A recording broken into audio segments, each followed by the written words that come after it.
If you're spending 4 to 6 hours a day on a technological device, you are shutting off the parts of your brain that give you a sense of purpose. Our sense of purpose comes from our sense of identity. Our sense of identity comes from the integration of emotional experiences. We string these emotional experiences together. These experiences involve emotional activation. When we numb ourselves to this emotional activation, we don't know who we are. And if we don't know who we are, how can we have purpose? There's a lot of research on trauma that tells us. Trauma starts with a numbing of emotion. The numbing of emotion in severe cases leads to dissociation. Once I dissociate, I don't know who I am. Once I don't know who I am, I have no direction for the future. People who are developing technology understand way more about your brain than you do.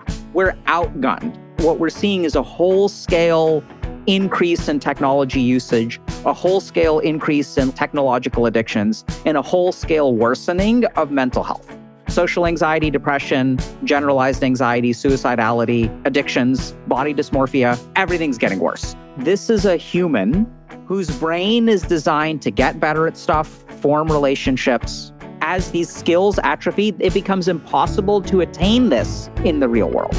It's Mayim Bialik's breakdown. She's gonna break it down for you, because you know she knows a thing or two.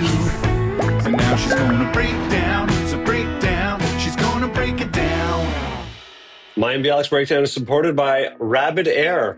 You know, I'm one of those people who has seasonal allergies. I'm allergic to dust. I'm allergic to every flower, every plant, every tree. I thought that that's just the way I had to live, was constantly congested. My kids were waking up constantly congested. And a doctor of mine, actually several doctors, recommended getting specifically a Rabbit Air purifier. We made the switch and it really changed our lives. Nobody is congested like they were. Seasonal allergies are really not even affecting us the same way. I also love that there's so many design options for the Rabbit Air. This is the cherry blossom design panel, which is very modern and sleek, and you can mount it in your living room and it looks beautiful. Also, they have a new green tea filter, which is kind of fascinating and wonderful. So fall allergies are in full swing, but don't worry, Rabbit Air is here to help. Recommended by allergists, including mine, Rabbit Air purifiers effectively reduce airborne allergens like pollen, pet dander, mold, and dust. With advanced 6-stage HEPA filtration and deodorization, these award-winning purifiers come with customizable options, including filters for green tea, like I mentioned, germ defense, pet allergies, and toxin absorption to meet your specific needs. Rabbit Air also lets you personalize your purifier to match your home decor. Check out their artist series featuring designs like The Great Wave by Hokusai, Starry Night by Van Gogh, Peanuts, Snoopy, Hello Kitty. Take charge of your allergies this season with Rabbit Air. Visit rabbitair.com or call their consultants 24/7 for expert advice. That's RABBITAIR.com.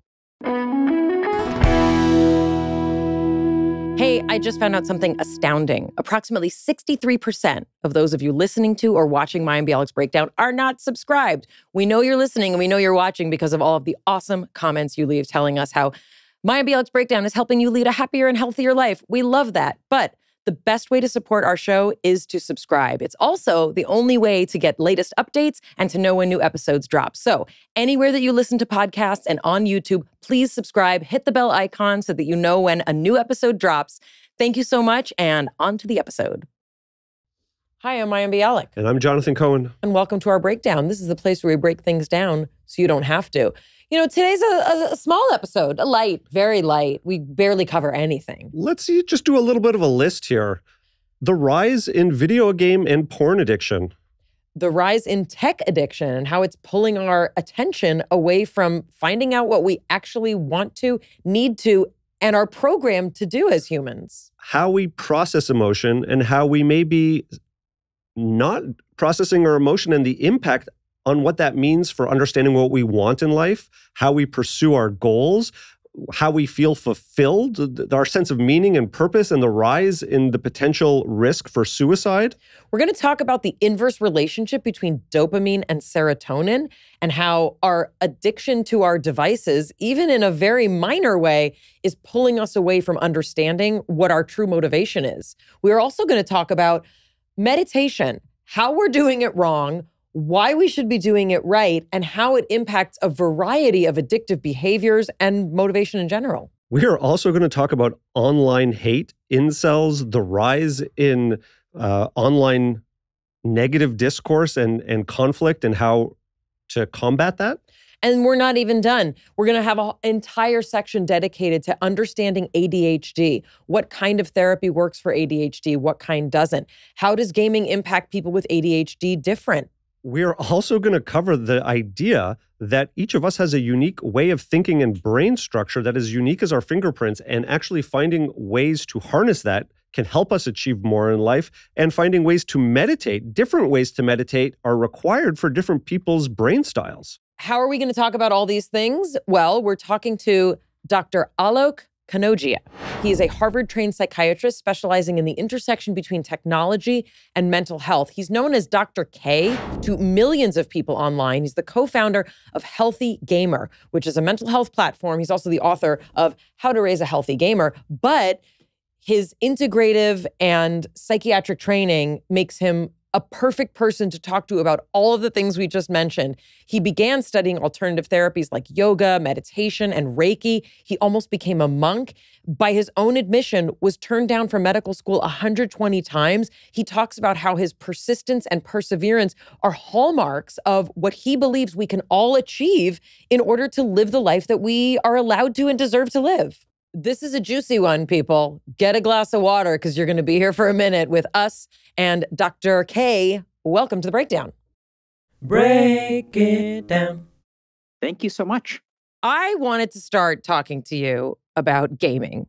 Okay. You know, in your book, you're tackling what I think for many of us are some of the most novel aspects of parenting that many of us have experienced, meaning there are timeless issues that we have in interacting with the people that, you know, we raise. This is a new one because it didn't exist, you know, the way that it does now. So I have a lot of interest, appreciation, also your perspective, the fact that you are very open about your history with gaming and addiction. But you speak, you know, with real eloquence about so many aspects, of which addiction is one of them.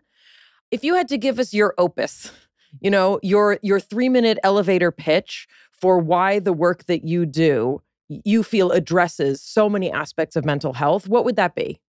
What a great question. So I would say that the first thing to understand is that the human organism is interconnected. So, you know, I think that the reason that we address so many things is because you can't just address one thing. Everything's connected. Second thing is that I think the basic problem that we as human beings have right now is that we have stopped understanding ourselves on a subjective level. So if you look at like science is all about trying to understand a problem at a population level and then creating an intervention that will fix it for you. So we have things like Ozempic, we have things like antipsychotics. We have this idea in medicine that, okay, if you have a broken bone, the responsibility of fixing it is to the doctor, which makes sense. But as we start to enter the realm of mental health, like problems are not quite as discrete. Is it burnout? Is it depression? How much depression is normal? How much depression is abnormal? And so we've taken this approach in psychiatry of like, we're going to fix it for you.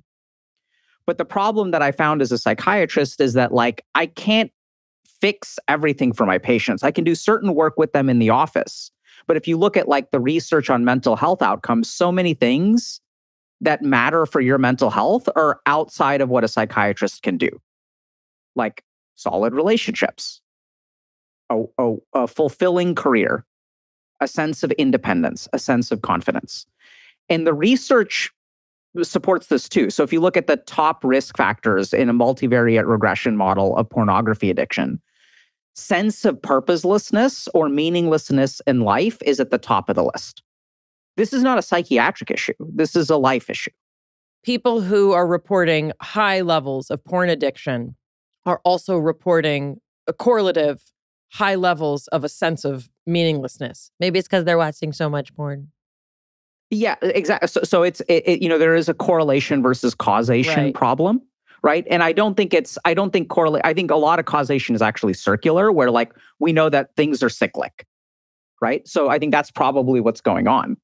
And so the reason that we cover so many different angles is because I think you have to if you really want to tackle a problem. The other thing that we do where we cover a lot of angles is we will use population-based approaches, but I'm a clinician, right? So I'm not like a researcher at heart. So my job is working with an individual person and trying to figure out, okay, this is what I can do for you. What are all of the things that you can do for yourself? The last thing to consider is that I think basically what's going on is that there is a arms race where individuals are losing. We're getting crushed. We're like people with spears fighting against stealth bombers with nuclear weapons. So the people who are developing technology understand way more about your brain than you do. What does that mean?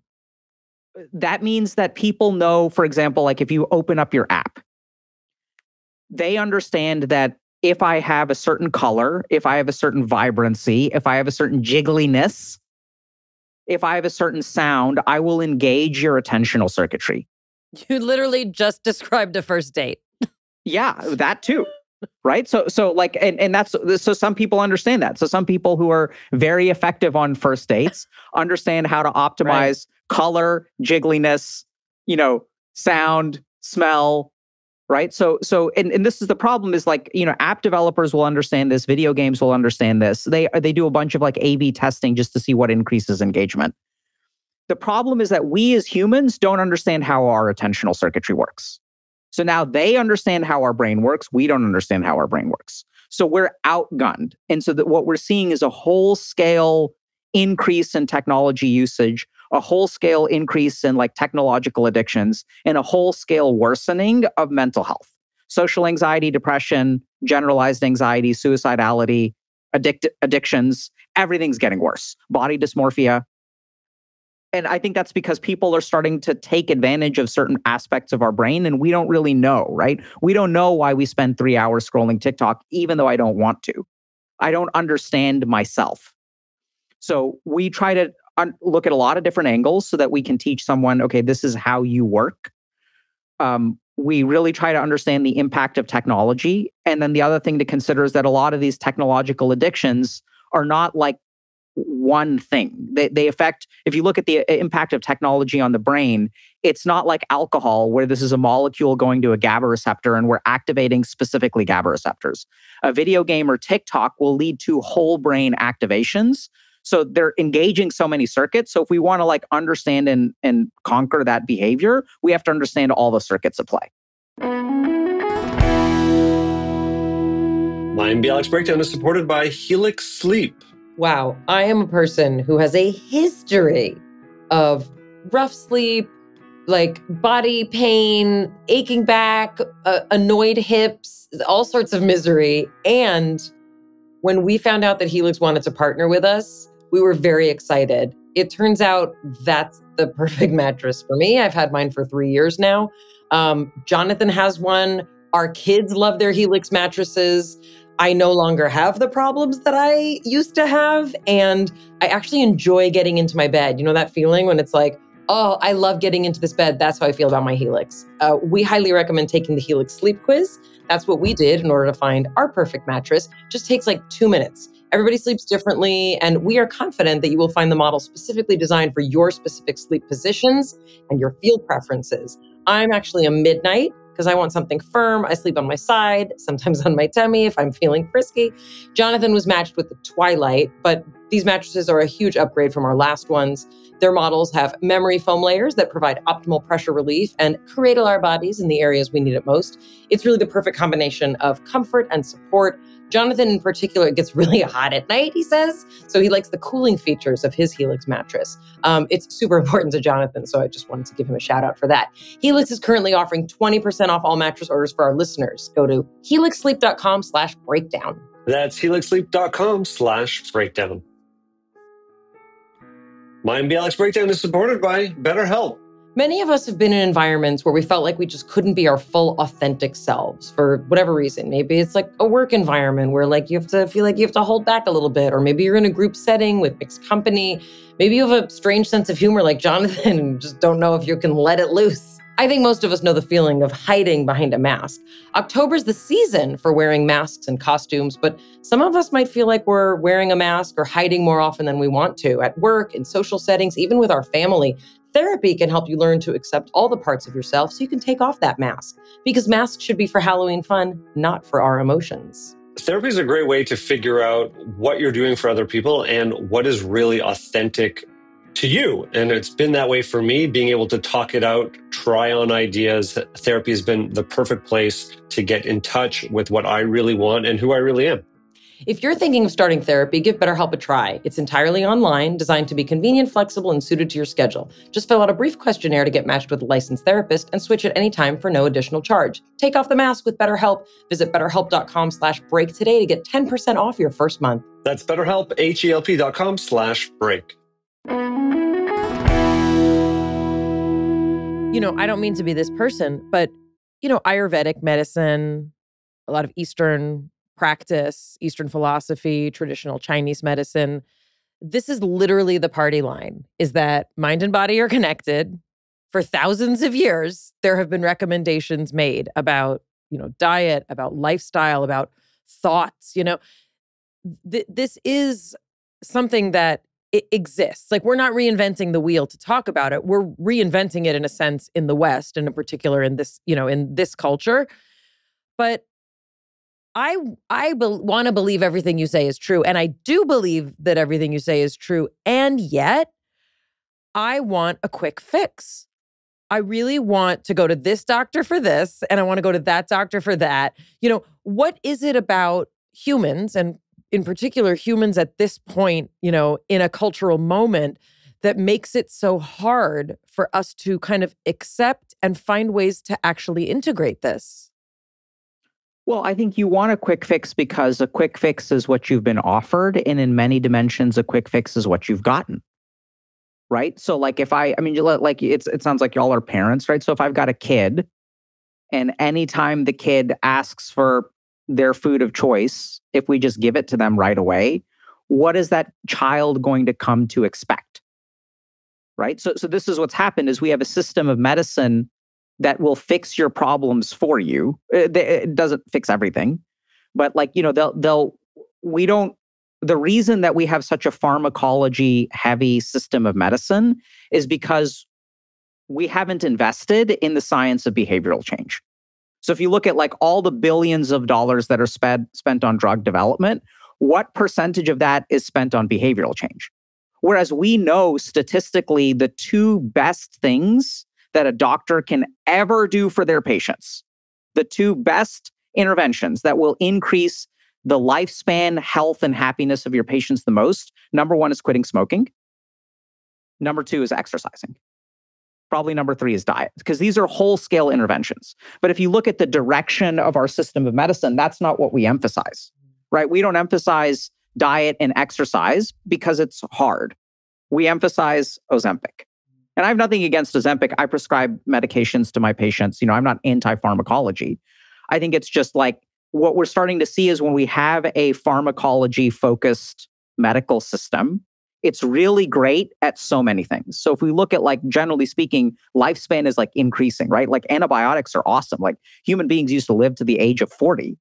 And then we developed penicillin and other antibiotics. So there are absolutely advantages to our system of medicine. And one of the biggest advantages, and this is when I prescribe something like a benzodiazepine or an SSRI, a question I'll ask my patients is, hey, do you have the time to exercise? Do you have the energy to cook healthy? Do you have time to meditate? And if the answer is, I'm a new parent with a 2-year-old who doesn't sleep through the night, I have a job, I'm out of maternity leave at this point, I don't have time for that stuff. I'm fantastic. Here's an SSRI. Let's help you get some degree of decent sleep. Let's help your mood a little bit. And then as you get a handle on your life, let's see if there's room for some of these more lifestyle interventions. Do you think there's incentive to make those kinds of lifestyle interventions when we are sold that there is a quick fix? you don't have time to exercise or cook because you're busy and your kid's not sleeping, and the solution is a pharmacological one, then why would I want to change anything about my lifestyle? Meaning, I don't know, like just because my kids start sleeping a little more, I may not feel a need to exercise or eat better because you've given me a pill that's kind of bridging that gap. Beautiful question. So I've got two answers for you. The first is that in my experience as a doctor, most people want to get healthier, right? So I've met very few people. No, that's not true. I've met a lot of people, but I would say, and it depends on where you are, but I would say that more than 50% of human beings that I personally have worked with, probably close to 80%, 90%, are not looking for a pill to solve their problems. The challenge is they don't understand what lifestyle looks like. They're not willing to make that investment, which is kind of the second point. So this is where, like, I think a big part of my job as a doctor is to help people's motivation, right? So this is even in the framing of your question. They're like, what if I don't want something? Well, that's my job as a doctor. So that we even have, an evidence-based technique called motivational interviewing, which is one of the most effective techniques for addictions. And do you want to quit drinking? Do you not want to quit drinking? Well, some days I do and some days I don't. So what is actually the medical intervention that we'll do? It is motivational interviewing. It is supporting this person's motivation and actually changing their wants, right? So if someone comes in, it's not my job to, craft wants for them, but it's if someone comes in and says, hey, I wanted the medication for now, and then it's my job to say, okay, here are the other options. How do you feel about that? Well, I'm interested in that, but I feel like I don't have the energy for it. Okay, so if you could, if we could make it work, would you want this? And if they say yes, then it's my job to address the motivational issue. One of the things that I always like to bring up, my dad was a public school teacher. I grew up at Kaiser. I grew up in a lot of waiting rooms with a lot of really, difficult situations, of people coming into urgent care. And, it was in the middle of Hollywood that the hospital that I went to is at. And, I think that one of the things that I sort of rail against is most people are not getting the kind of care that I think you are able to provide for people. And, we talk about mental health care really being prioritized for an elite population for the most part, just in terms of, a price point for any mental health support, much less a proper assessment by a compassionate psychiatrist or, even a psychotherapist or what a cognitive behavioral therapist, whatever. But I think that's also one of the challenges for us as a society is for people who are in a kind of healthcare system where they're given 10 minutes with a doctor and doctors are now being encouraged to sort of freely prescribe a pill for every ill. It's really hard. It's hard for those people. It's hard for people who are, not able to hardly afford, the bus fare to get to the hospital or to get to their doctor's appointments. Yeah, I mean, it's a huge problem that I, run into, and part of the work that I do is designed to address this problem. So, I have a background in public health too. I was like in an MD MPH program, and I think really the work that I do now is more public health than medical. And I think if we break that apart, there are a couple of things. So the first is,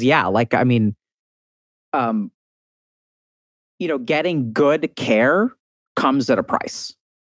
So, if we think about how to tackle that, there are a couple of things we need to do. So a big part of the work that we do is at Healthy Gamer. So working as a psychiatrist in an office, I realize that if we just look at the data, there's so many things that influence mental health care that are not medical or mental health, let's say. So peer support, even things like exercise, diet, social stuff, having a sense of purpose, having a sense of meaning, having a direction, agency. If you look at all of these like factors, right, burnout is a great example. So burnout is not technically a mental health, it's not a mental health diagnosis. It's not a pathology. It is an intersection of like human being with an environment. So I think part of the problem there, so part of the solution is, mental health care is expensive, but I don't think everything needs to be done through mental health care. We don't need psychiatrists and therapists doing everything. And even so we do this cool thing on Discord where, a couple hundred people show up at a time called Social Sandbox. And Social Sandbox is we have a increasingly digital generation. People have difficulty going and meeting people. So how do we do that? We create a place where you can improve, you can level up your social skills. And we see like really good kind of anecdotal outcomes. That's not a research study we've run. We have like 7 studies that we're running right now. But, we see a lot of like good here. So I think a big part of like this intervention is there's much more to your mental health than treatment, right? So mental health is much more than the treatment of mental illness. And we even see this with things like, autism spectrum disorder treatment, first episode psychosis, where a big part of the treatment is teaching people social skills, helping them reintegrate into society. So we sort of know this and we'll kind of package it up as treatment, but I don't think it needs to be done by a mental health professional. Dr. K, I like a lot the analogy that we're in an arms race and that a lot of the technology that we're exposed to is literally being designed with more understanding of how our brains work than we do. Are we all becoming addicts? Probably. So I think I think the word addict has to be defined when you answer that question, but I think the short answer is like, if my gut check is probably. So the reason I say that is like, are we all losing control over our relationship with technology and our technological behaviors? I would say the vast majority of people, the answer is yes. So I think something like the average person spends around 4 to 6 hours on their cell phone. And if I ask 100 human beings, hey, how much time do you want to spend on your phone a day? I think very few people will say 6 hours. It just happens. Right? So very few people will be like, oh yeah, like I can't wait. I have a whole week off. I'm going to just get up in the morning, have my coffee, pull out my phone, and I'm going to scroll for 8 hours. Like that's how I want to spend my Saturday. Like I've never heard a single human being say that. You haven't met my teenager. Fair enough. And I think it's like, so I think, are we all becoming more addicted? Yes, I think so. When we talk about addiction, in that sense, what we're defining it as is the inability to have agency or control or dictate how we want to spend our time. All of a sudden, our time just gets taken over and we come out of a hole being like, oh, I guess I did that, but maybe I shouldn't have. Is that accurate? Yeah, so I think there's so much subtlety in language here. So you said more addicted, right? So when you say more addicted, it implies a spectrum. And so if we're taking addiction as a spectrum where there's like 0% addiction and 100% addiction, are we moving in the wrong direction? I'd say yes. Now, if we're looking at a clinical definition, it's not a spectrum, right? It's a binary thing where you are diagnosed with a substance use disorder, you're diagnosed with a video game addiction or not. And there, what we're really looking for is the threshold of impairment of function. So you can spend 6 hours a day on your cell phone, and you may not be happy with that, but I don't know that I would diagnose you with an addiction if you're working well, if your school is going okay, if you have intact relationships, if your physical health and mental health are largely intact. I'm going to challenge that just for a second and take it out of the clinical realm, because I totally understand that there are those people who have serious deficit in function and their lives are not going well because of a specific addiction. However, if we're all moving on a spectrum, what are we losing? Meaning, we may not be optimizing our life. We may not be doing that next creative thing. We may not be connected to our larger sense of purpose. We may be just getting through our lives and still be on the spectrum of outside of the clinical realm of addiction. Yeah, I mean, so what are we losing? Everything that you said. There's people that we know, like, okay, that's an addict. Like, that's someone who's, if you want to take gaming, I don't know, what does a gaming addict look like? They're sitting at their computer, it's 20 hours a day. Like, what would a gaming addict look like? I can tell you what I looked like. So I was like, gaming for 16 hours a day, skipping all my classes. Right. Like, I would game to the point I was eating I would order fried rice by the pound. I would get like 3 pounds of fried rice so that I could save on delivery charge. What kind of fried rice? Like vegetable fried rice? Mixed. Oh, usually. Mixed. Nice. Okay. Yeah. I mean, it was delicious fried rice. I would order 3 pounds of fried rice at a time to fuel myself. Like It wasn't food, it was fuel. Right. I'd play, 10, 12 hours before eating. I'd gorge myself, watch a couple of hours of anime, go back to gaming. And then I would have to game to the point of absolute exhaustion. Right. So that when I went to bed, I would just pass out. I wouldn't go to sleep. This is a clear addiction. We're checking off that Clear box. addiction. Give me the same, and I'm taking us on a little journey here. Give me the same description of porn addiction, meaning the same encapsulation. What does a porn addict look like? Oh, beautiful question. So this is what's so interesting. So a lot of people don't realize that pornography addiction is not about lust. It's not about perversion. Probably the number one thing with pornography, and pornography addiction also isn't even necessarily associated with masturbation, which a lot of people assume. So pornography addiction, I'll give you all a clinical example, right? So not identifying, but so I'm here. I have 2 monitors right now. I have a beautiful podcast. If you're watching porn right now, I don't want to know. I'm not watching porn, but pornography addicts will be watching porn. Got it. So frequently what happens is they have pornography kind of going on in the background. They'll watch 5 to 15, 30 minutes at a time. They won't even necessarily masturbate or feel lustful or aroused. So if we look at sort of the neuroscience of it, like visual stimulation of sexual material really focuses the brain. So if we kind of look at the human brain is designed to procreate, which means that, if we have the opportunity for procreation, we'll like push everything else to the side. And so pornography is like a very powerful emotional regulation technique. It also makes us feel something. So pornography addicts oftentimes have difficulty confronting their problems. They oftentimes are internally numb, so they don't even know what's wrong. They're kind of like stuck, where they're kind of going through every day. They feel kind of like a zombie. Not everything is falling apart, but they don't feel excited. They don't feel joy. They feel vaguely anxious, but they don't even necessarily feel depressed. They just look at their life and it feels like numb and empty. And that's because they have this chronic suppression of their amygdala and hippocampus. So their emotional circuits are shut off. So they feel primarily numbness. And as something stressful happens, they tend to watch more porn because it regulates their emotions. So we see this kind of like pervasive, kind of infectious pornography. They'll watch pornography, they'll have it on their phone, they'll go into a stairwell and watch porn for 10 minutes. And it's almost like smoking cigarettes.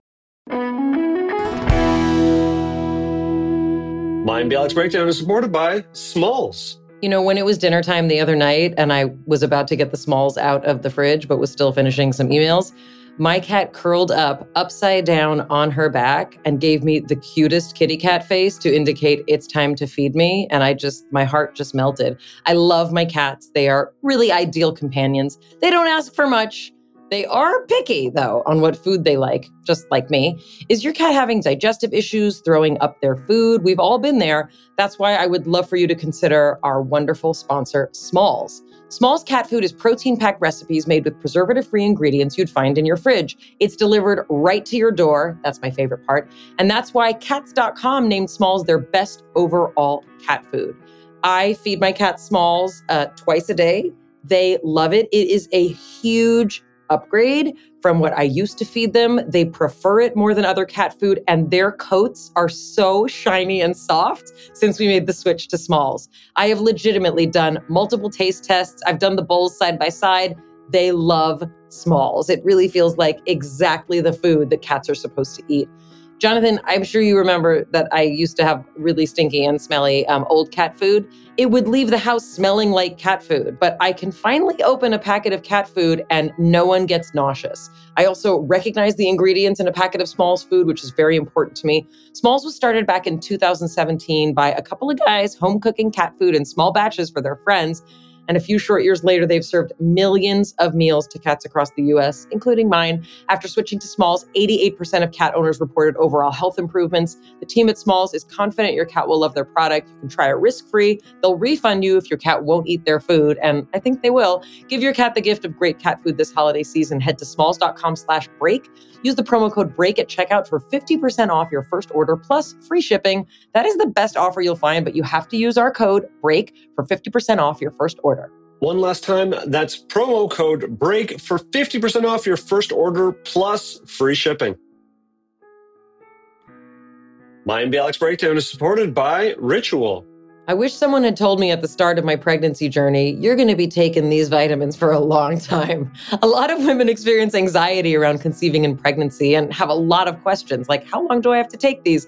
Worry less with Ritual. Get the key nutrients needed to support pregnancy and feel confident with Ritual's Essential for Women Prenatal Multivitamin, designed to deliver 12 key nutrients for pregnancy in just 2 daily capsules. It is easy and painless to incorporate Ritual products into a daily routine. I especially love that they're vegan friendly. Ritual's Prenatal Multivitamin is designed for mom to baby support with vegan, bioavailable, and science-backed key nutrients. Methylated folate and nature-identical choline support baby's neural tube development. Omega-3 DHAs for brain and early vision development, support from mom to baby. Also contains vitamin D to support fetal bone health, and it's designed with morning sickness in mind. Each capsule has a delayed release design to help make it gentle on an empty stomach. Every bottle includes a citrus essence tab so you can enjoy taking your multis. Ritual's also rigorously tested by a third party for allergens, microbes, and heavy metals. It's so important to know what you're putting in your body, especially when you're pregnant. With Ritual's dedication to traceable science and sourcing, you always will. See for yourself with 25% off your first month for a limited time at Ritual.com/breakdown. Mayim Bialik's breakdown is supported by Ground News. You don't need us to tell you there are major problems with today's media landscape, from information overload, like the spread of false or misleading information, especially on social media, to polarization and echo chambers driven by algorithms that reinforce pre-existing beliefs. It's no wonder many of us are losing trust in traditional journalism, which lately seems to be trending more and more towards partisanship and sensationalism. We would like to introduce you to Ground News, the website and app that helps you make sense of the news by gathering related articles from around the world in one place so you can compare coverage, get context about the source of your information, like if the news outlet has a political leaning one way or the other, how reliable their reporting is, and who owns them. You can also see which details are emphasized, exaggerated, or left out entirely for every breaking news story. Their blind spot feed also shows you news stories that are disproportionately covered by one side of the political spectrum and allows you to step into someone else's media reality, which can lead to empathy and understanding. We love how Ground News allows us to think critically about the news we consume, access different viewpoints, and see discrepancies in how certain topics are covered or not covered at all. Diving deep into the intuitive Ground News site has allowed us to see that we're really all capable of having a more well-rounded view of the world, and gives me and Jonathan hope that we're headed in the right direction toward finding common ground between perspectives. Go to groundnews.com/break to get 40% off the Ground News Vantage plan, which will unlock access to all of their features. We think this is a really cool and essential tool in today's world. They're doing really important work. We hope you'll check them out. That's Ground, GROUND, news.com/break. So these are two really good examples. That's clear, right? That's addiction.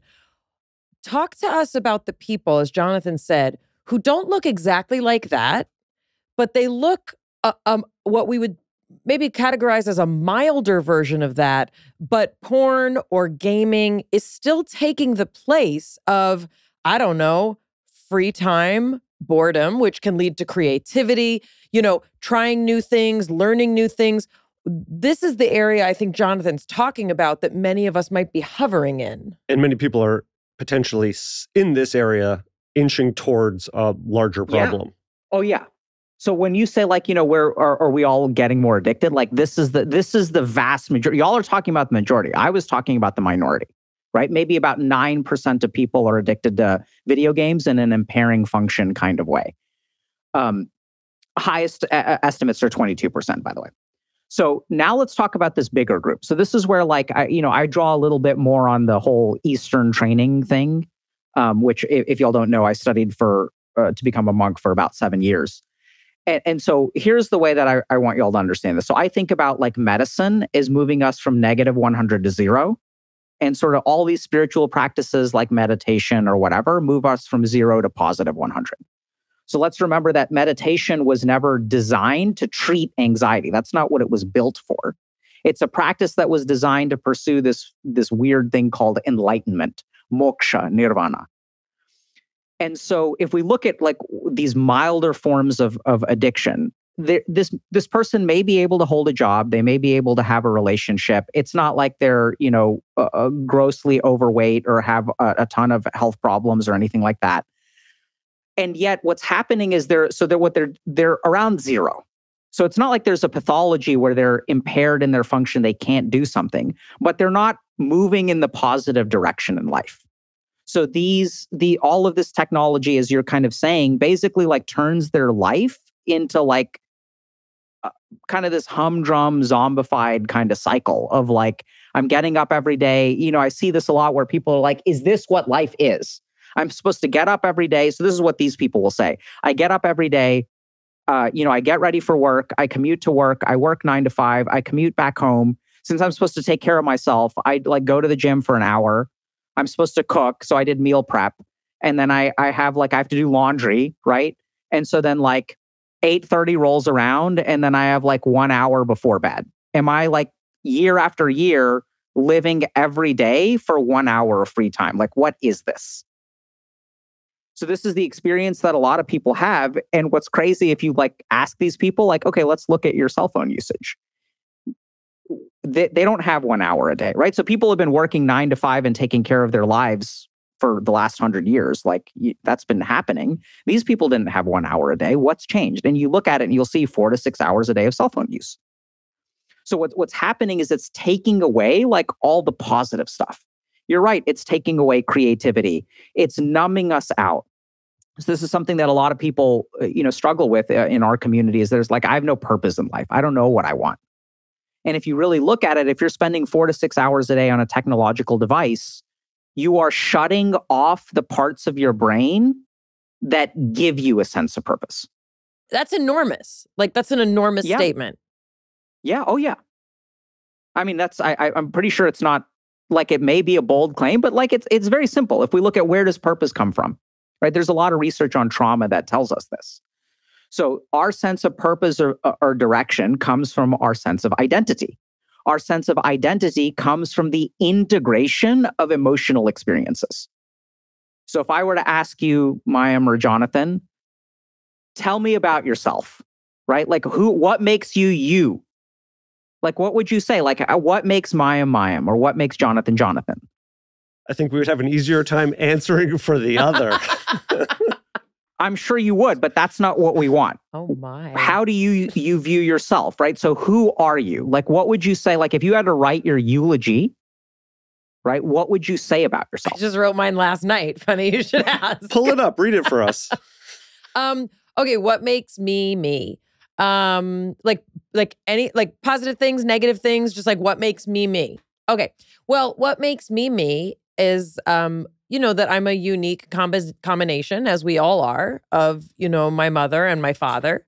And they, their parents were Eastern European. So my parents are first generation Americans. So, I was raised in this sort of in between cultures and in between identities. So a kind of sense of always wanting to belong, but also feeling really different. I looked really different from other kids, and, I have a history as being a public person.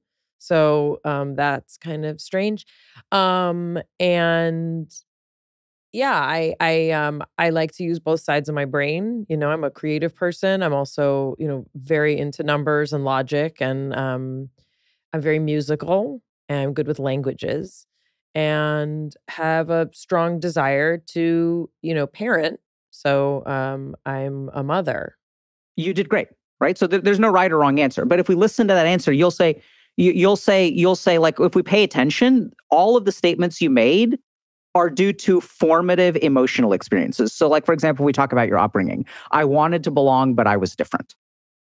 So that statement comes from, I can guarantee you, if I spend an hour talking to you, tell me about that. You would tell me about when I was in the 7th grade. Name a year. My hair. Name a year. Right? And so these emotional experiences, we literally, what our brain does is we string these emotional experiences together. You say you're a mother.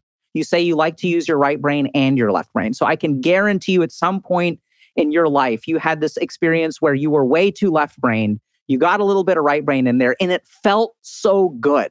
It felt so right. And then you were like, am I left brain or am I right brain? And then you realized, you know what? It's not either or, it's both. And so these kinds of experiences involve emotional activation. And when we numb ourselves to this emotional activation, we don't know who we are. And if we don't know who we are, how can we have purpose? Purpose comes from our sense of identity. So as we disable these core, and this has all been like, we know this, like, this is like, I feel 99% confident from a scientific perspective, because when you look at the disruptions in trauma, So trauma starts with a numbing of emotion. The numbing of emotion in severe cases leads to dissociation. Once I dissociate, I don't know who I am. Once I don't know who I am, I have no direction for the future. Well, the favorite place to link that to is addiction. And I'm speaking as someone who's spoken here a lot about trauma history. The closest you can get to dissociation with a dose of what you think is fun is this kind of is addiction, right? They say it starts as fun, then it's fun with problems, then it's just problems, right? And the kind of clinical big book definition of Alcoholics Anonymous of addiction is a mental obsession and this sort of physical allergy and craving, right? And what we now know, and this was written, many, many decades ago, but exactly what you're talking about is that there is a neurophysiological set of changes that are occurring, as well as this sort of obsessive loop, right? Which ends up taking over our lives. When we talk about people who are gaming 16 hours a day, when we're talking about people who are constantly having porn on in the background and running into stairwells as if you're having a cigarette. What's going on in the brain in that kind of addiction? And what does that tell us about what's going on in the brain at these kind of grayer levels that, as Jonathan indicated, we're all sort of dancing in? Sure. So let's start with understanding the basic neuroscience. And by the way, as I think this is the kind of thing where parents really need to understand this. Because like you said, I think parenting is different now than it ever used to be, right? So if you think about it, most parents had to worry about addictions when their child became a teenager, right? You sit down, you have a chat with your kids. Oh, hey, let's talk about smoking. Let's talk about drinking. Let's talk about pot. But now, this addictive behavior is starting literally under 1 year old, right? So kids can learn how to navigate a cell phone before they're verbal. It's crazy. And so it's so interesting because, we learn our parenting skills from the way that we were parented, but our parents didn't have to deal with this at this same extent. So parents really need to adapt to this world. And I think they're really on the front lines. So let's start by understanding, what this technology does. So the whole point of the technology is that they don't want to engage one part of your brain. So when I was addicted to video games, when I first started getting addicted to video games, I would play by myself. But you can only get so addicted to a game that you can beat, and then the game gets boring. So now what developers do, they'll have DLCs, they'll have expansions, they'll have seasons, right? You can play Fortnite for 10 years and it'll always be fun. There's always something new. So the first thing is the game never ends. Second thing is that the games are designed to give us an artificial sense of accomplishment. So we as human beings are wired towards something called intent to mastery. If you stop and think about this blew my mind once I really connected these dots. A kid who's trying to learn how to pick up a ball doesn't give up. They try to pick something up, they fail. They fail again, they fail again, they fail again. A kid who's trying to learn how to walk, they fail again, they fail again. They fall, they fall, they fail, they fall, they fall. It's just getting messing up after messing up after messing up. What is the drive that pushes a child to master something like grasp and walk? So we have these very powerful primitive circuits in the brain that anytime something is challenging, we actually want to pursue it. And we see this at a societal level as well, where we honor people who do hard things. Right. So the Olympics is going on right now. We respect those people more than me or you who walk down the street. Why? Because there's challenge associated with it. So there's a very primitive circuit of the brain that if something is challenging and I accomplish it, I get rewarded. There's also a dopamine aspect here, but it's greater than dopamine. So what games have started to do is they've realized, okay, we're going to make things hard for you, but you're still designed to win. You're always going to win. No game is designed for you to lose. Everything is designed to give you an artificial sense of difficulty where you will eventually win. So this activates such primitive circuits of our brain of mastery, accomplishment. And the problem is that even on an intellectual level, if I understand that getting this trophy in a video game is not the same as getting a gold medal at the Olympics, there's a part of my brain that can't tell the difference. So we see this accomplishment mastery angle, we see challenge, we see socialization, developing a sense of identity. Right. There was a very famous scandal a couple of years ago where, there was this, I think, Chinese streamer who was using like a lot of filters and was pretending to be very attractive and turned out to be like a middle-aged woman. And one day, like the filter thing, the software bugged out and there was this huge scandal. And we see this on Instagram where everyone posts pictures with filters on. So we have this sense of like virtual identity, which also activates our identity circuitry. So what we're seeing with these severe addicts is activation of all of these things. And what we see is, in addition to the emotional regulation stuff. So what we see is that this is a human whose brain is designed to get better at stuff, form relationships, et cetera, et cetera. But now all of these brain circuits are being activated only in the virtual world. So they become completely disconnected from life. As they atrophy, like these skills atrophy, it becomes impossible to attain this in the real world. Impossible? That's how it feels to them. Right? So they don't know how to do it. And I would argue that arguably without help, it may be impossible.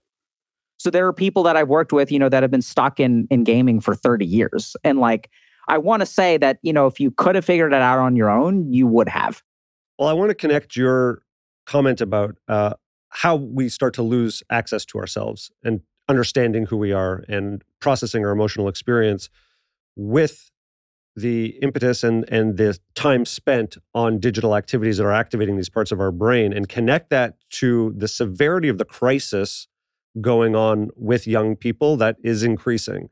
The statistic is that, the biggest killer of men in Europe under 45 is themselves. Yeah, not just men. So the most dangerous thing to an Asian person in the United States between the ages of 18 to 24 is themselves. So Asian kids are raised to be risk averse, right? But they're also raised to not have a good understanding of mental health or mental health support. So we're seeing that a lot. When we stop understanding more about ourselves, when we stop having this internal sense of who we are, we start looking for that online. And there's an increase of incels, there's an increase of hate online. And can you talk about how these two are connected and actually fueling one another, and that the people who are finding this online are actually being, accepted in a way that is actually quite dangerous? Great question, Jonathan. So let's start with kind of basics of what's going on with everyone, and then we can talk a little bit more about incels and radicalization. So this is like, it's honestly like a match made in hell, where what's going on is there's two discrete effects going on. The first is that we are numbing ourselves. So as we lose sight of our internal signals, we lose our sense of identity. And it's not just trauma that teaches us this. So we see this, for example, in gender dysphoria, being non-binary, and autism spectrum disorder. So the rate of identifying as non-binary or having some gender confusion or dysphoria for people on the autism spectrum is very high. And the reason for that is because people on the autism spectrum, parts of their brain, the way that they integrate emotional experiences is different. So, and gender identity comes from the integration of emotional experiences. This is how I feel like a man, right? This is when I feel like a woman. So the first thing is we have all this numbness. Then I end up not knowing who I am. So now I'm confused. I have no internal compass. And when we as human beings have no internal compass, what do we rely on? Our senses. So at the same time, we also have all of this social media that tells us to be something. Says, okay, like if you're a dude, you should be ripped. If you're, we're seeing a rise in body dysmorphia in men at an alarming rate. Like there used to be a gender disparity. I think it's going to disappear within the next 5 to 10 years if it isn't already gone. So we have all of these people online telling us who we should be, what we should look like. And there's also like really subtle things that have changed. So, I recently went to Europe and I went into a co-ed sauna. And I don't know if you guys have ever been to these things. Like we don't do them much in the United States, but it's like a lot of like naked old people, right? And they're flabby. They've got stretch marks. They're obese. Like you see normal human bodies, like, and it's normal. And how I felt about my body changed instantly. And if we look at like the bodies that we see, literally, if I see 100 faces over the course of the week, how many of those faces are going to be online? How many of those faces are going to be filtered? And we're seeing a whole-scale loss of confidence in ourselves because we're getting so much of this online input. I should be making more money. I should have a side hustle. I should have a grind. I should be sleeping with a bunch of women. I should be getting men to pay for my meals. Whatever. I'm a boss babe. Like man, woman, whatever. Someone on the internet will tell you that you should be better in some dimension, right? So we have an internal void. We don't know what we want. And then we have 1,000 people telling us we should want this. We have 1,000 people showing us what happiness looks like. Hey, everybody, I'm here in my trad wife kitchen where I am growing a pig from scratch, and then I'm going to raise it, and then I'm going to butcher it, and I'm going to turn the trotters into whatever. A collagen organic face mask to rub on my belly so that my pregnancy is healthy. Like, this is what we get. Right? And there's like dude equivalents of this. Like there's like all these like wilderness cooking channels, which I love watching. It's like there's a dude out in the wilderness and he's going to catch something and he's going to build a trap and he's going to catch it and he's going to butcher it and he's going to build a fire. And it's like, all of these people are telling us we should be different. I think there's another level. I mean, first of all, I really love how you're, kind of painting this. You sound a lot like me talking to my children who roll their eyes and tell me they don't want to hear about Dr. K.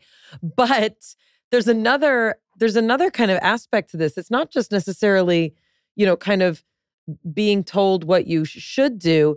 It's that there's just a constant set of input that is not your own anymore. Yeah. That's the crux of the problem, right? So when there's a void, you look for external input. It's constant.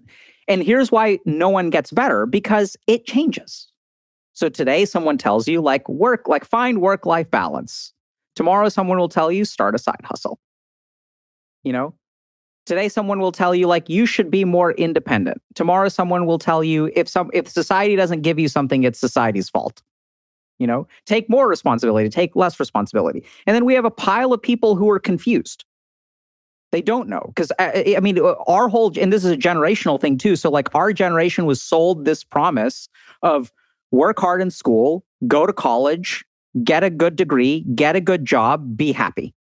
We were sold this promise. That's not the experience of what people are having, right? So all of the answers we were told don't work, and so we're kind of left rudderless.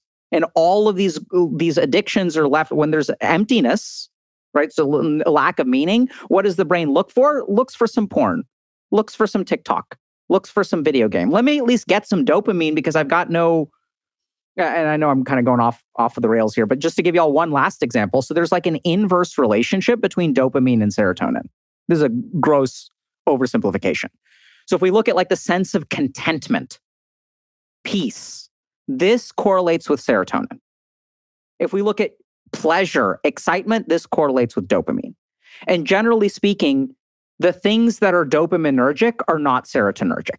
So if I activate my dopaminergic circuitry a ton, my serotonin level will clinically will drop. We don't know. We're not actually measuring CSF in these people. But if I play a bunch of video games, I don't feel content about my life. And if I'm doing a lot of serotonergic activities, like meeting people, accomplishing things in real life, feeling good about myself, feeling peaceful, feeling content, those aren't necessarily dopaminergic. Going for a walk isn't dopaminergic, it's serotonergic. Well, and also connecting with another human being in emotionally intimate, vulnerable ways is more serotonergic. Having sex with strangers is more dopaminergic. Absolutely, right? And then there's, once we talk about relationships, oxytocin enters the picture. Correct. So oxytocin helps us bond, lowers our stress level, creates empathy, creates a feeling of being loved. And that's oxytocin doesn't get triggered by orgasm. Orgasm and dopamine go hand in hand. Oxytocin is cuddling after. I'm gonna give the Dr. K version of that. Oxytocin is the enemy of addiction. Yeah. So, it's funny you mention that because that's literally a lecture I'm working on where connectedness is actually the antidote to addiction. There are a lot of studies. And if you look at things, you mentioned the big book, right? So what have alcoholics been doing for 100 years? They've been connecting with each other. So addiction thrives when you are by yourself. Before we get into relationships, which I think we need to get into, just tying a bow on this idea of all the messages we're getting online, can you talk about how it leads to extremism and this notion of the thwarted belonging situation? Yeah. So if you look at research on male suicide, one of the highest correlating factors with male suicide is something called thwarted belongingness. So this is when a man tries to belong and somehow is rejected. So we see this like clinically when I work with young men who are suicidal. It's like, I tried to make friends in high school. I was bullied. I tried to ask this girl out on a date. I was laughed. I was called a creep. You know, like I'm trying to like connect with other human beings and they're not malicious. So then they get rejected. And this rejection of like the world is rejecting me will eventually lead to like suicidal feelings. I think there's a pretty safe implication or a pretty safe statement to make. Wait. Hold on one second. And this is, you know, I'm sort of like, I'm pre-gaming here because, you know, I have a lot of opinions about the sort of incel conversation, not just that you have, but that we are having as a society.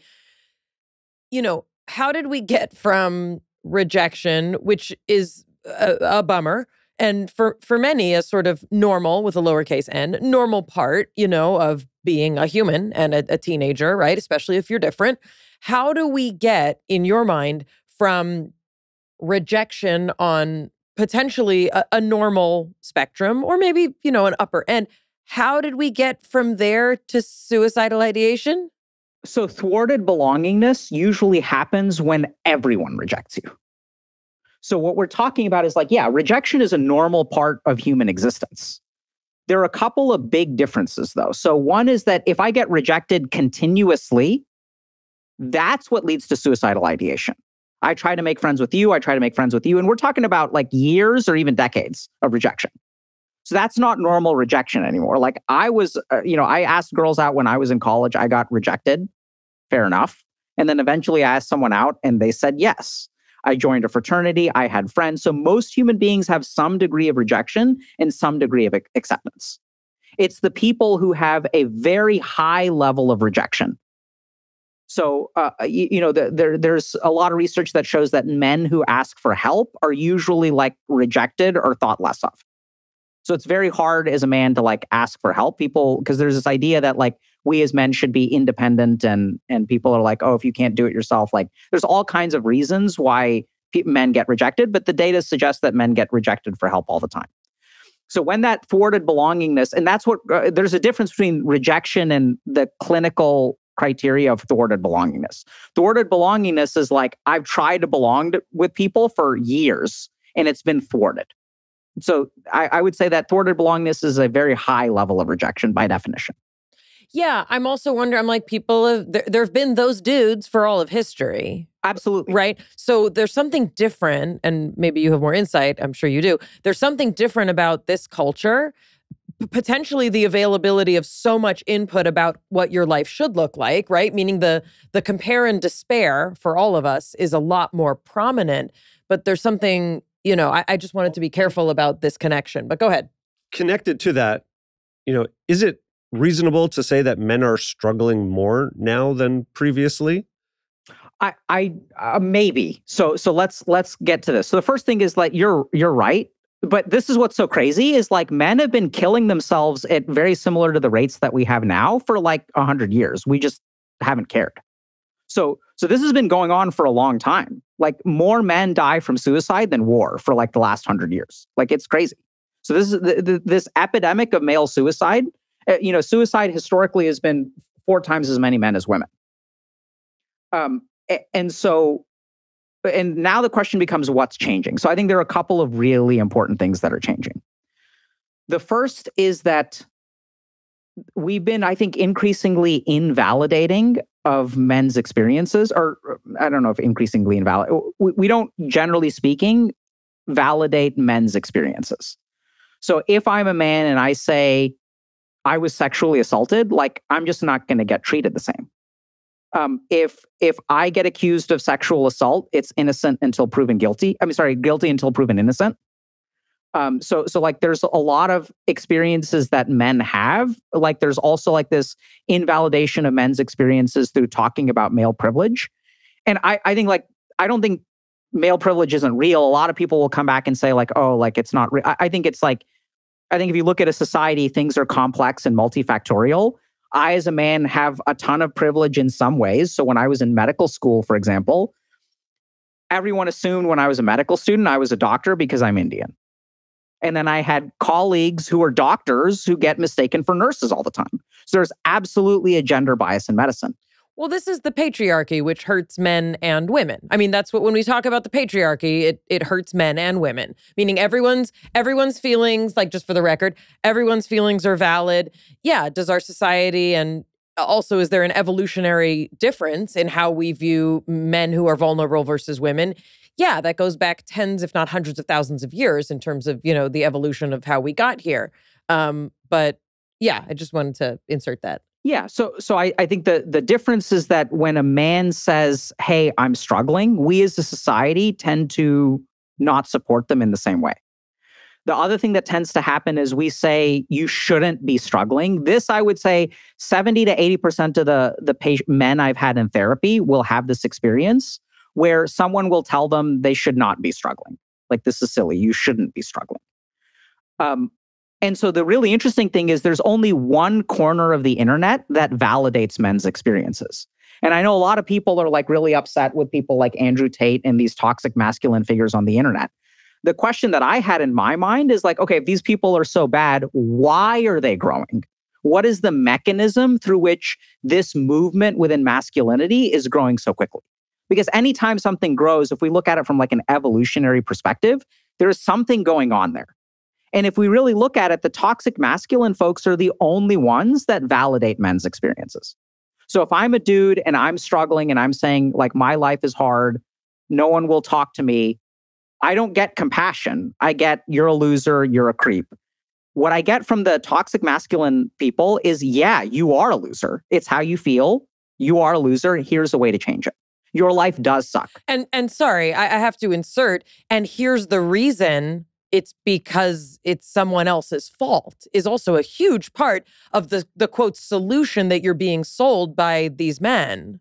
Well said. Well said. That's a huge part, right? So it allows us, there's also another really important part, which is that it really feeds our ego, because it says it allows us to demonize someone else, which allows us to absolve the responsibility within ourselves. It's dangerous. That's very, very dangerous. Yeah, it works incredibly well, right? When I say, when something is wrong in your life and it is not your fault, it is someone else's fault, this can explain half of the political rhetoric that we see historically too, right? I mean, Hitler did this with the Jews. He's like, oh yeah, like Germans, your life is hard. It's like, it's their fault. Then what happens, kind of going back to Jonathan's other point, is that when these people start going down this road, we do something else very subtle, and I think this is why things are getting worse. We tend to reject them. So when someone is an incel, we don't want to associate with them at all, right? We reject them. This is literally what happens. They get banned from like more neutral online discussion spaces. And so when they get banned from like neutral places, the only place they have left to go is like radical spaces, because they get banned from everyone else. And we did some work with the United Nations Counterterrorism Unit on studying this, because this is how people get radicalized. They get banned from neutral places and they get shunted to a corner. Then there's like this incestuous like thought process where there's no like contrary experience. But if I'm like a lonely dude and I got rejected by women and I end up on 8chan, where there's another 1,000 people who got rejected by women. This is less than 1% of the population, but it's 90% of my sensory input.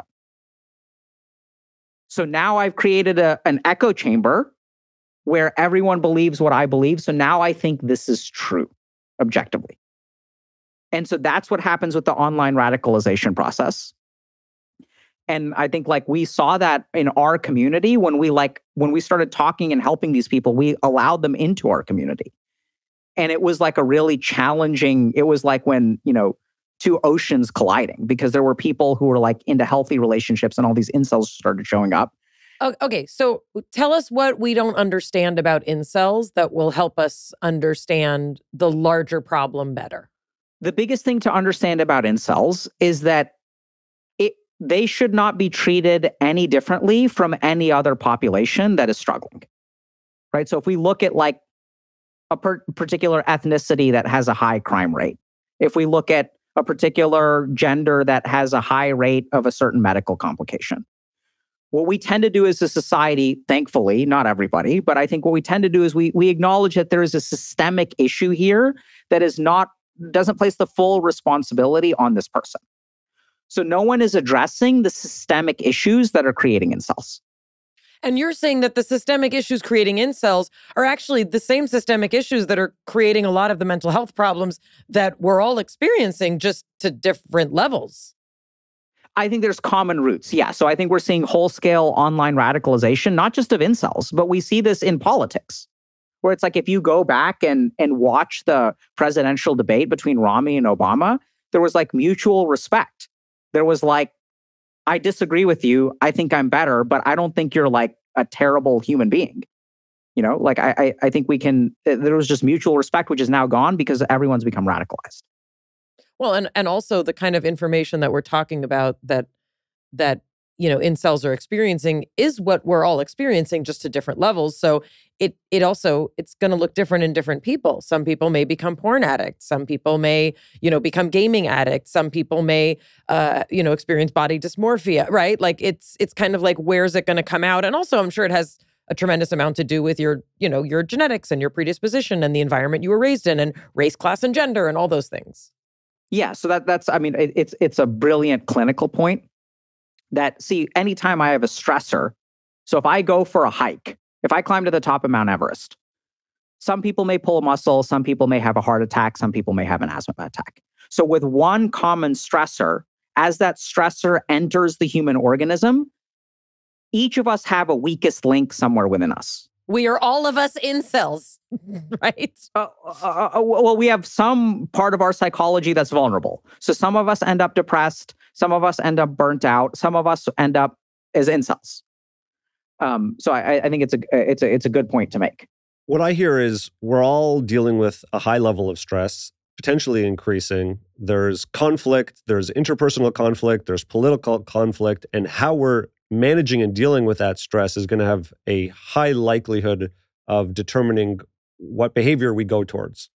And I want to get to some of the solutions a little bit later, but I want to touch on pornography because, like video games, it's in our lives in a way that it's never been before. The access, the risk to young minds. Can you talk a little bit about what we're seeing and the risks that people should be aware of who is most vulnerable? Like, who gets addicted?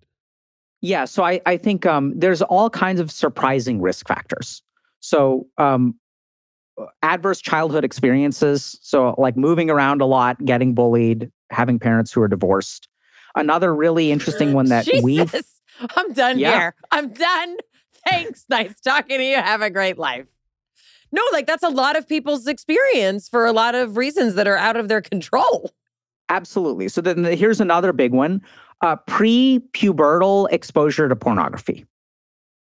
So in a lot of the people in our community, they get exposed to pornography at a very young age, like 7 or 8. And they're there's not. Can you clarify your community? You don't mean Indian doctors. No, I mean the healthy gamer community. So there's about, I would say 5 to 7 million people that watch our content, participate on our discussion forums, join our Discord. So this is like, I would say 70% men, 30% women. I'm sure there's a few percentage of non-binary people in there. And average age is actually 32 now, like it used to be 24.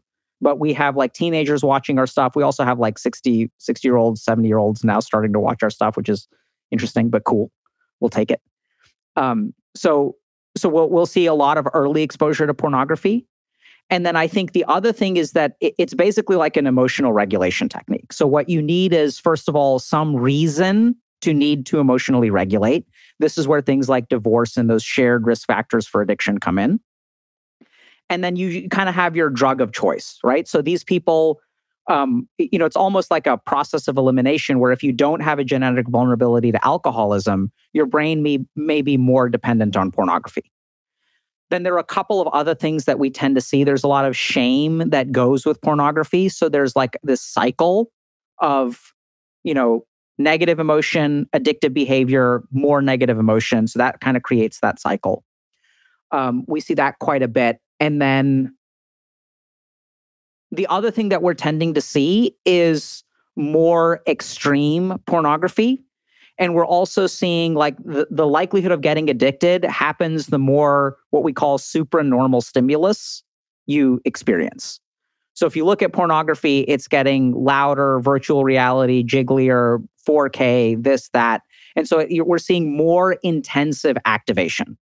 So if you look at something like, fentanyl versus opium, the amount of neurological activation that you get, the more rapid the neurological activation is, and the intensity of the neurological activation increases the risk of addiction. Why does being exposed younger increase the risk later on? Is it that the younger brain just can't process what this is? It's a great question. I don't know that we know. But what I would think is that it primes our circuitry in some way. So we know that marijuana is a gateway drug, as an example. So if you use marijuana, especially when you're like a teenager whose brain is developing, it alters the sensitivity of your brain to dopamine. So probably there's some kind of priming effect where watching these images, you don't have the context for it, right? You don't feel lust. But there is some very primitive circuitry in your brain that probably like starts to activate and starts to get primed, which then increases the vulnerability during the pubertal stage, would be my hypothesis. If someone has a dependency, maybe not even an addiction or a propensity to be managing their emotions by using gaming or pornography, how is it impacting connecting with other human beings and the potential for, real relationships? It causes huge problems. So there are a couple of interesting things to understand. So when we get an satisfaction from a technological source, the problem is that it's only half of a satisfaction. So when I watch pornography and let's say I masturbate, when I have that sexual experience, the orgasm, certain parts of my brain are activating, but there's no oxytocin. You can't get oxytocin from like hugging yourself, right? Someone else has to hug you. You have to like touch another human being. So then what happens is we get half of an activation without the other half, which generally speaking is a bad idea when it comes to the human brain and the human body, right? The whole point of the human brain and body is that we're in a system of homeostasis. So there's a balance between different factors that create health. When we remove that balance, it creates sickness usually. So we're only getting half of an activation. That imbalance in and of itself can create a problem. The other really crippling thing that a lot of people don't appreciate is that when we get half of an activation, our motivational drive gets eliminated. So if I eat a Twinkie, I don't get nutrition, I just get calories. But even though I'm nutritionally deficient, it'll kill my hunger. And hunger is normally the signal that leads to nutrition. So this is what we're seeing in pornography, is that I get enough sexual gratification to where it tanks my motivation. And then I can't actually, the primary negative emotion that actually drives change. And if you look at why do human beings experience negative emotions, it's because they're very powerful drivers of behavioral change. They're the strongest drivers of behavioral change. If you are not connected with your anger, your sadness, your shame is such a powerful motivator to like fix your life. And now what we're doing is we're disconnecting from these motivators through emotional regulation, and we are providing our brain with some degree of satisfaction, right? So that lust that I have that's unfulfilled will actually be a good driver for me to meet other people and try to engage in a sexual act and mate. It all gets messed up and out of whack with pornography. Do you think it can be used in a healthy way, or is it a slippery slope given that it's so easy to access on a phone? It's changed from when it was in magazines, to this digital content, to, the way that it's presented. I think I say this with some hesitation, but I think that the science is like pretty strong that it can be used in a quote unquote unhealthy way. What I would say, the way that I would frame that, I don't know if it's healthy, but I think that you can absolutely, there are cases of, using pornography without it being unhealthy. And this is true of just like alcohol or any other substance, right? Yeah, I was just going to say, how do you know? It's just about, I mean, so there are people like, I've had patients who are happily married. I've spoken to their spouse, and both partners will watch pornography. Their job is going okay. Sometimes they're just not feeling like being sexual with each other, and it's more a little bit more of like a maintenance kind of tug one out sort of thing. And it's like, I just, need to get that taken care of. And so I've seen cases of it where, I think the majority of men watch pornography, but I don't think the majority of men have some kind of dysfunction. If you are struggling with it, what are the approaches to intervene? Like, do you need a dopamine fast? Many people don't even know what dopamine fasting is. Can you maybe describe that and then address how to start to conquer your problem? Yeah. So dealing with an addiction, I think, is like a multifactorial process. So let's first talk about dopamine fast. So the issue here is that anytime we engage with a regular activation of our brain develops tolerance. So when I first started drinking in college, 1 or 2 beers would get me drunk. I was a lightweight. As my body develops tolerance, I require more alcohol to reach the point of intoxication. The same thing can happen with our dopamine circuitry. So if I play a video game, the first hour I play it, it's so much fun. The 4th or 5th hour I play it, it is not nearly as pleasurable. So we have this dopaminergic tolerance that builds up, and this can happen with pornography too. So the concept of a dopamine fast is we're going to actually deprive ourselves of all of these stimuli so our dopamine receptors can reset. And there is good value to those kinds of things. In the case of pornography addiction, I think the answers are like quite diverse. So we tend to be like holistic. I don't like that term, but that's naturally how we are. So I think the first thing you can do is see a mental health professional. So if it's really interfering with something, see a psychiatrist, see a therapist, recognize that there are things that could be driving the pornography addiction. So the pornography addiction can be a solution to a different underlying problem. So working with a mental health professional is a great place to start. I think developing an alternate emotional regulation technique is very important. So as long as your brain only has one option when I'm feeling ashamed or antsy or whatever, which is porn, we have to start doing other things. This is where stuff like meditation and things like that come in. The third thing that I think is really important to do is connect. So in some way, so we offer like peer support programs and things like that, like join a community where you don't feel alone. This can even be like a pornography addicts anonymous or something like that. Just get involved with something to where you have stuff going on in your day where you're not just, time to watch porn. And then the fourth thing is we've seen this very like work pretty well is like find purpose and direction in life.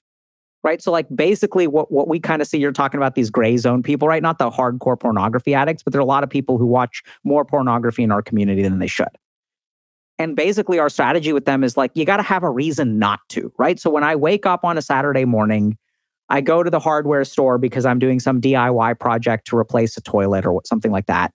Then I go play disc golf with my friends. We go out to lunch. And then like I come home and I've got a couple hours before I go to a party. It's way easier not to watch pornography. Pornography addiction fills all of the empty spaces in our life. It fills the empty spaces in our relationship. It fills the empty spaces of boredom and lack of dopaminergic stimulation. It fills the emptiness of the emotional vacuum that sometimes creates emotional vacuum. And so that's really what I would recommend is like some amount of, psychotherapy or seeing a mental health professional, some amount of like peer support, some amount of activity, some amount of emotional regulation. And I think if you can put that together, like things, we see good outcomes. With a lot of this, everything we've discussed in terms of we have, whether it's processing difficult emotions, whether it's trying to manage the space between the urge and action, how can meditation help both people with addiction issues, but also those people in the gray zone? And why is it important I would say it's important for everyone to learn, but tell us a little bit about your perspective. Yeah, so let's start with like meditation and addiction. So if you look at the brains of people who tend to get addicted to things, there are certain neuroscientific circuitry deficits. This doesn't mean their brain is busted. It's just certain capabilities are lacking. So I'll give you all a couple of examples. So when I do my day-to-day addiction psychiatry work, I'll have someone who comes in, they've been sober for 6 months. They'll come in, they'll say, I relapsed. And I'll say, what happened? And they're like, Doc, I don't know what happened. I just woke up one day and I slipped. So you'll hear this a lot if you talk to people with addiction. There's this idea that you slipped. But really what's going on is there is a subsurface building of stressors that we kind of push away, we kind of ignore, we're not aware of. So the first thing that meditation does is makes us more aware of what is going on internally. So we can detect warning signs earlier. The second thing that meditation does is it teaches us tolerance. So if you think about addiction, this is kind of weird, but you can't ever be sober for a year. All you can do is not drink today. Let's just take the example of an alcohol addiction. All I can do is in this moment not have this beer. And then in the next moment not have a beer. And in the next moment not have a beer. I can't technically be sober for a year, right? All I can do is avoid this action in this moment. Now, if we think about what drives me to pick up a beer, it is some kind of unhappiness with the present moment. So either I'm not having enough fun, or I'm at a party and I'm socially anxious, so I need a little bit of liquid courage. I want to ask this person out, but I feel embarrassed, and it's so much easier when I'm drunk.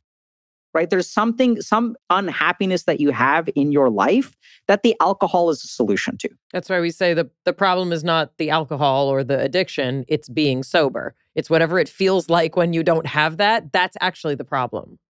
Yeah, it's such a great thing to say. So like the hardest addictions that I've had to work with are sometimes like marijuana addiction. And specifically the hardest addictions, this just kind of pops to my mind. I'm sure that, meth addiction is just as bad. But, when I work with someone and this feels challenging to me and them, is that when they get high, they feel normal. When they get high, they get to live life the way that everyone else does. My life is filled with social anxiety and my thoughts are terrible and I don't have motivation. I overthink things. I just want to be normal. I just want to be chill. I'm not asking for a high. This is what we see with addiction. Now, the beautiful thing is that meditation helps with this. So the first thing is that meditation allows you to tolerate discomfort, be kind of in the present moment and don't run away from the present.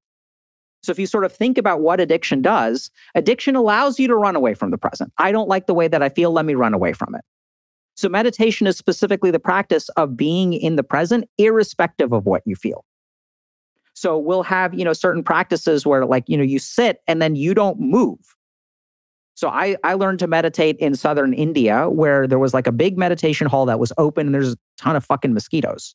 You're getting bit constantly. No moving, no moving, no moving. That sounds like torture. It is torture.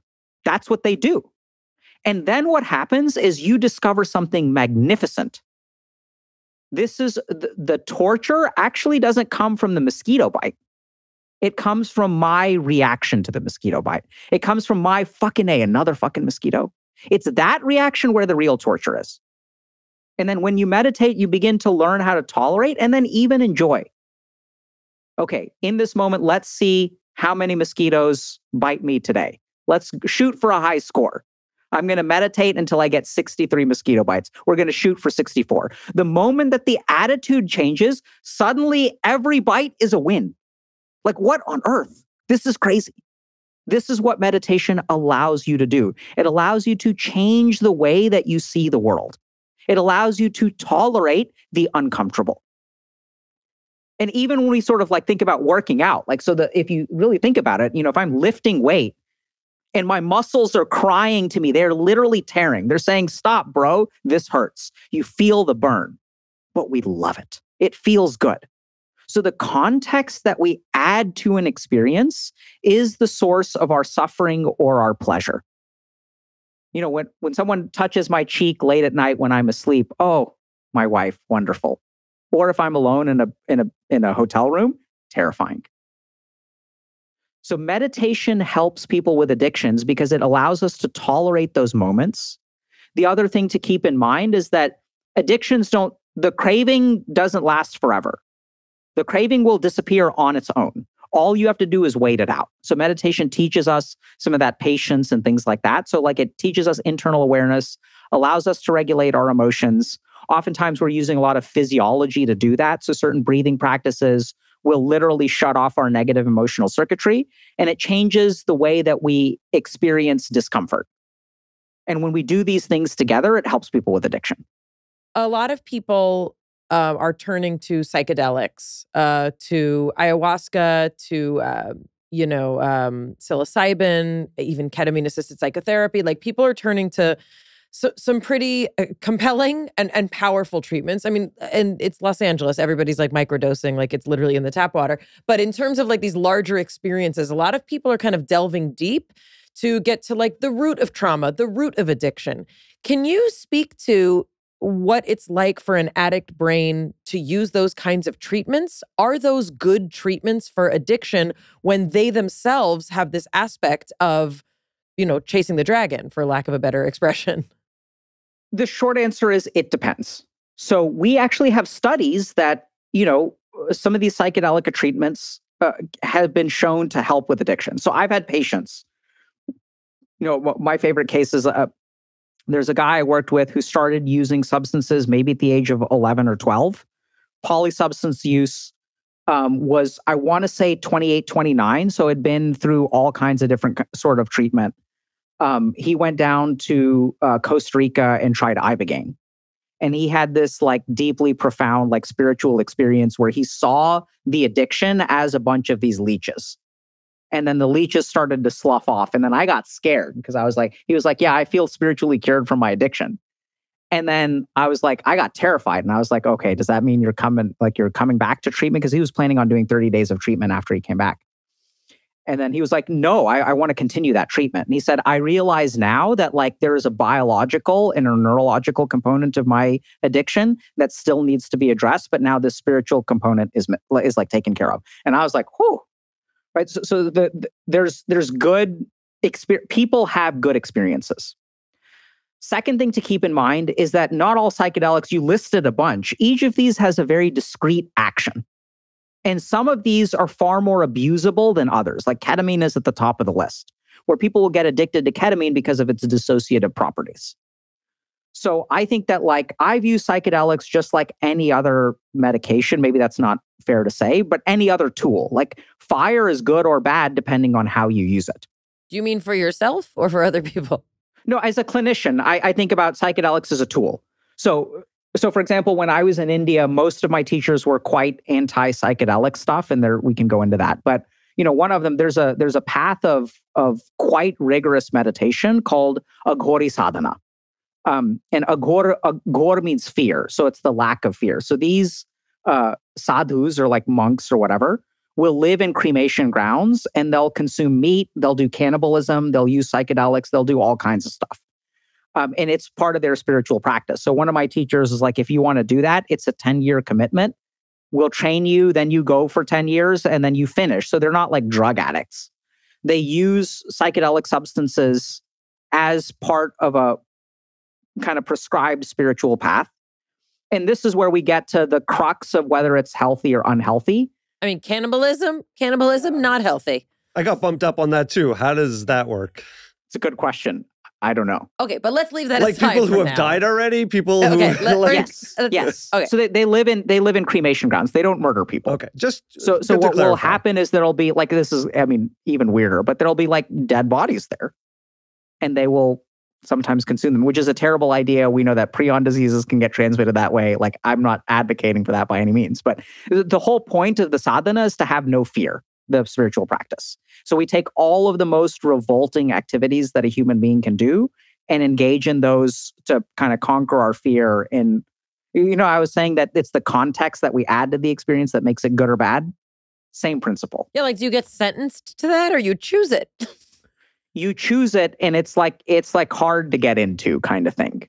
Oh, you have to Sorry, you have to qualify. Aghori sadhana is like very hard. It's like agoraphobia. That's what it sounds like. I wonder if there's I don't know. Probably not, because I think the phobia is the fear and the agor is... Yeah. Yeah. This is the black ops of meditation. I mean, yeah. So, I mean, there's a lot of weird esoteric stuff, right? Some of that stuff I've done, some of that stuff I haven't done, most of it probably. But kind of going back to your question on psychedelics, I think what we know about when is it good and when is it bad, I think when it's done under the proper guidance. So if we have like, a shaman who's trained in like ayahuasca journeys, like that can be healthy. When we have a therapist who uses psilocybin, so usually like, the protocols involve maybe 2 or 3 doses of a psychedelic over 12 weeks of therapy, and you really process and integrate that experience.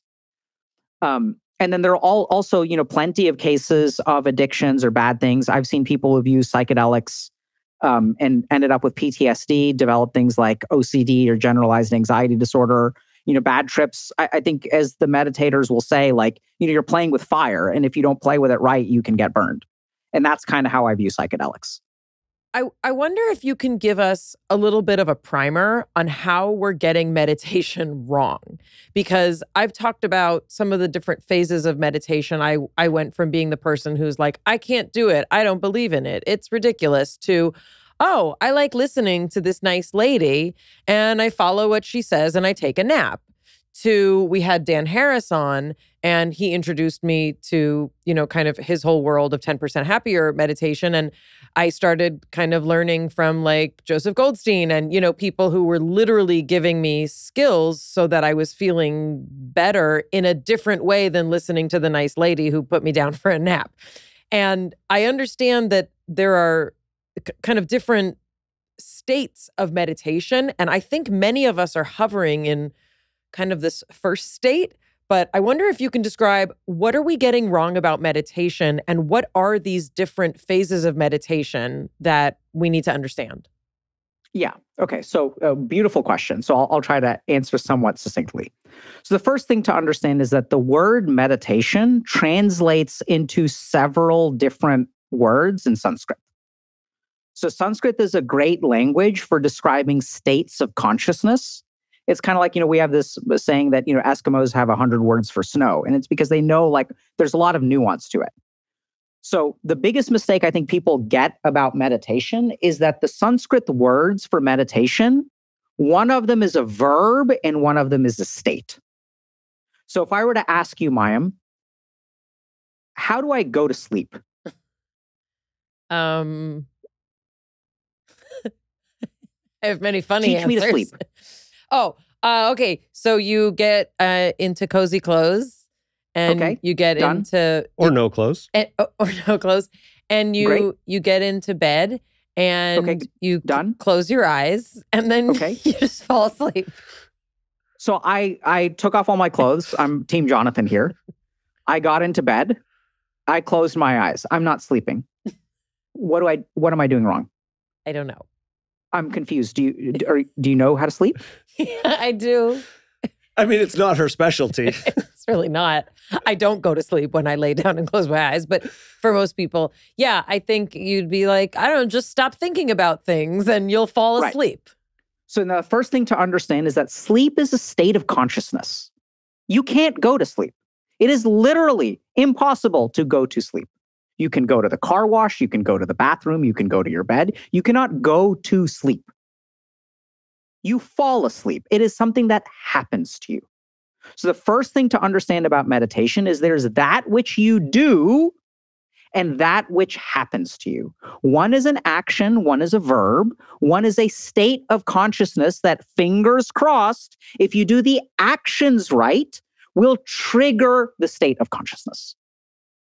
So if I put on the right music, if I take off all my clothes, if I do all of these things and I train myself, right? We know that sleep hygiene regularly induces the state of sleep. So this is where there's a big dividing line between, let's say, meditative practices, which are actions that are done, and meditative states of consciousness, which are induced by the practices. Okay? So when you say, how do I meditate? I can teach you a dharana. A dharana is a focusing technique. This is the kind of thing where I'm concentrating on my breath. This is not meditation. This is a focusing technique. Then what happens is if I focus on my breath long enough, if I'm lucky, I will enter into a state of consciousness. And this is how I would describe this, okay? So we normally have 5 sensory organs that are active. And our attention, my awareness or my conscious experience is distributed through these. So everyone who's listening to this right now, your attention, you are paying attention to the words that you're hearing.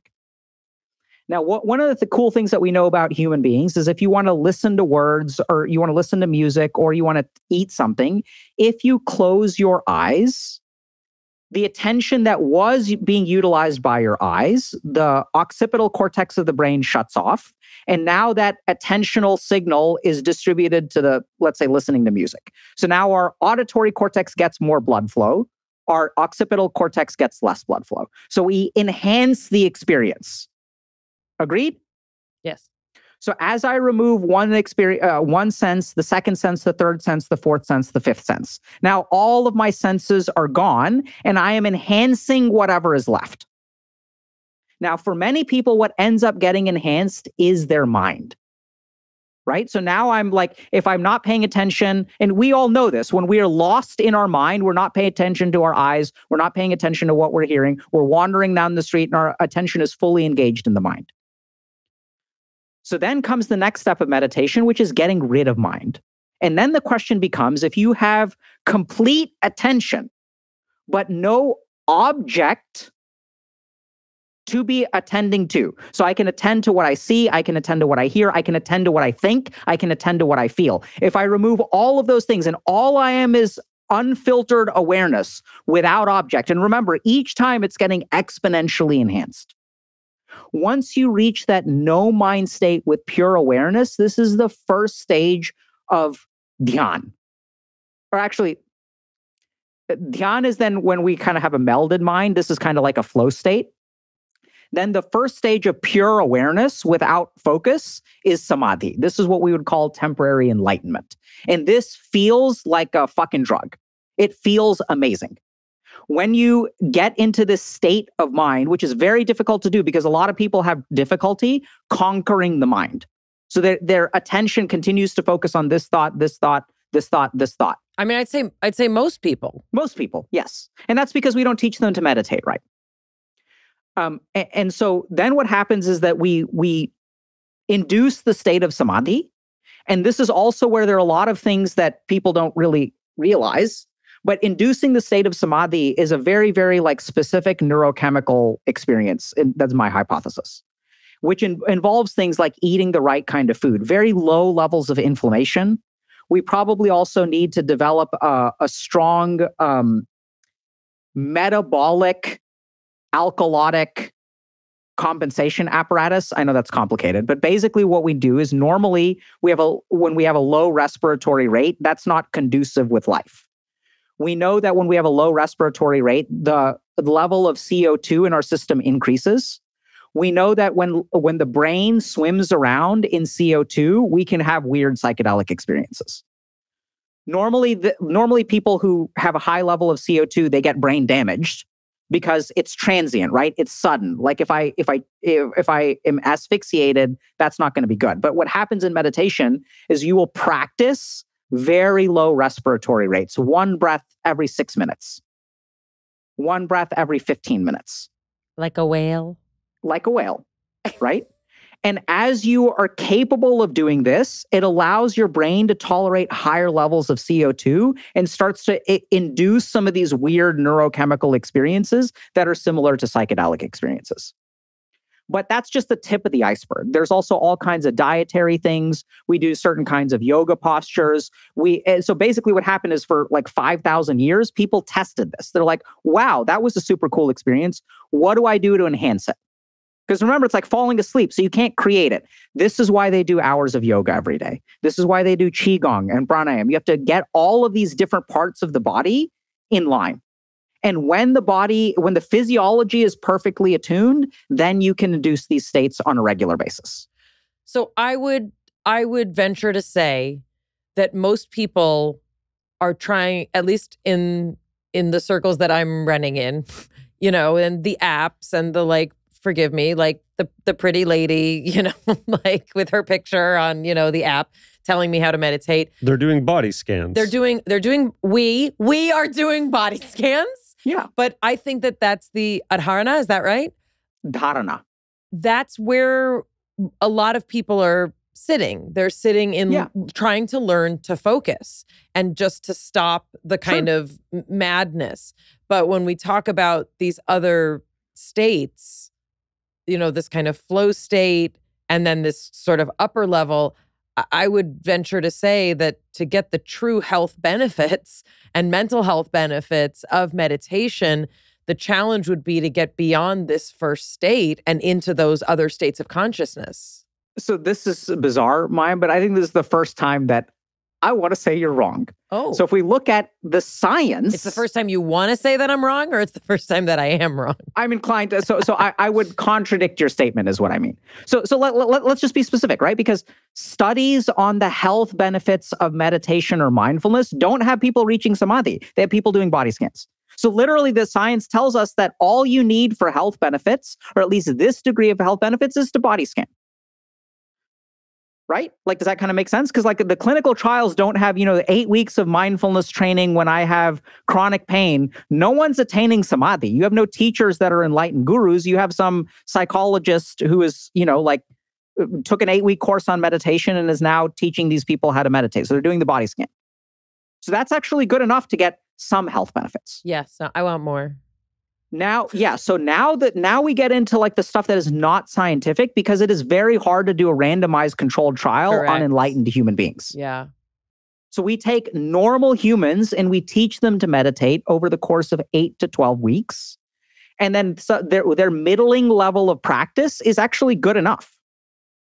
And if we sort of think about it, right, this is what's super wild. So I was curious, how is it there are studies that show that meditation is effective for schizophrenia, anxiety, depression? This is weird. We have an understanding that the pathophysiology of these illnesses is different.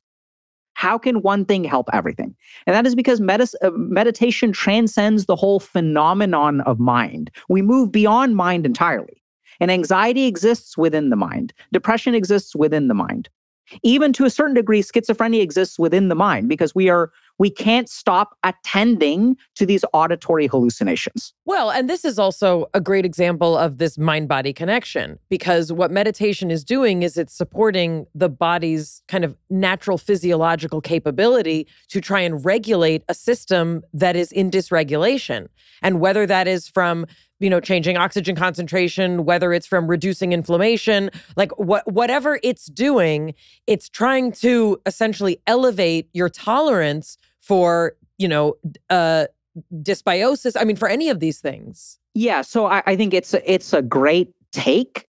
I don't know how much scientific support we have of that. I think what we do know, so dysbiosis, for example, like I haven't seen, I'm sure there are now, but studies on meditation and the gut microbiome. Well, for autoimmune conditions, this is one of the things that like... Yeah, so but that we have a ton of data for. So thank you for jogging my memory there. So we know that meditation reduces our cortisol levels, reduces like interleukin-6, reduces TNF alpha. We also know, this is what's super interesting, meditation improves vaccine responsiveness.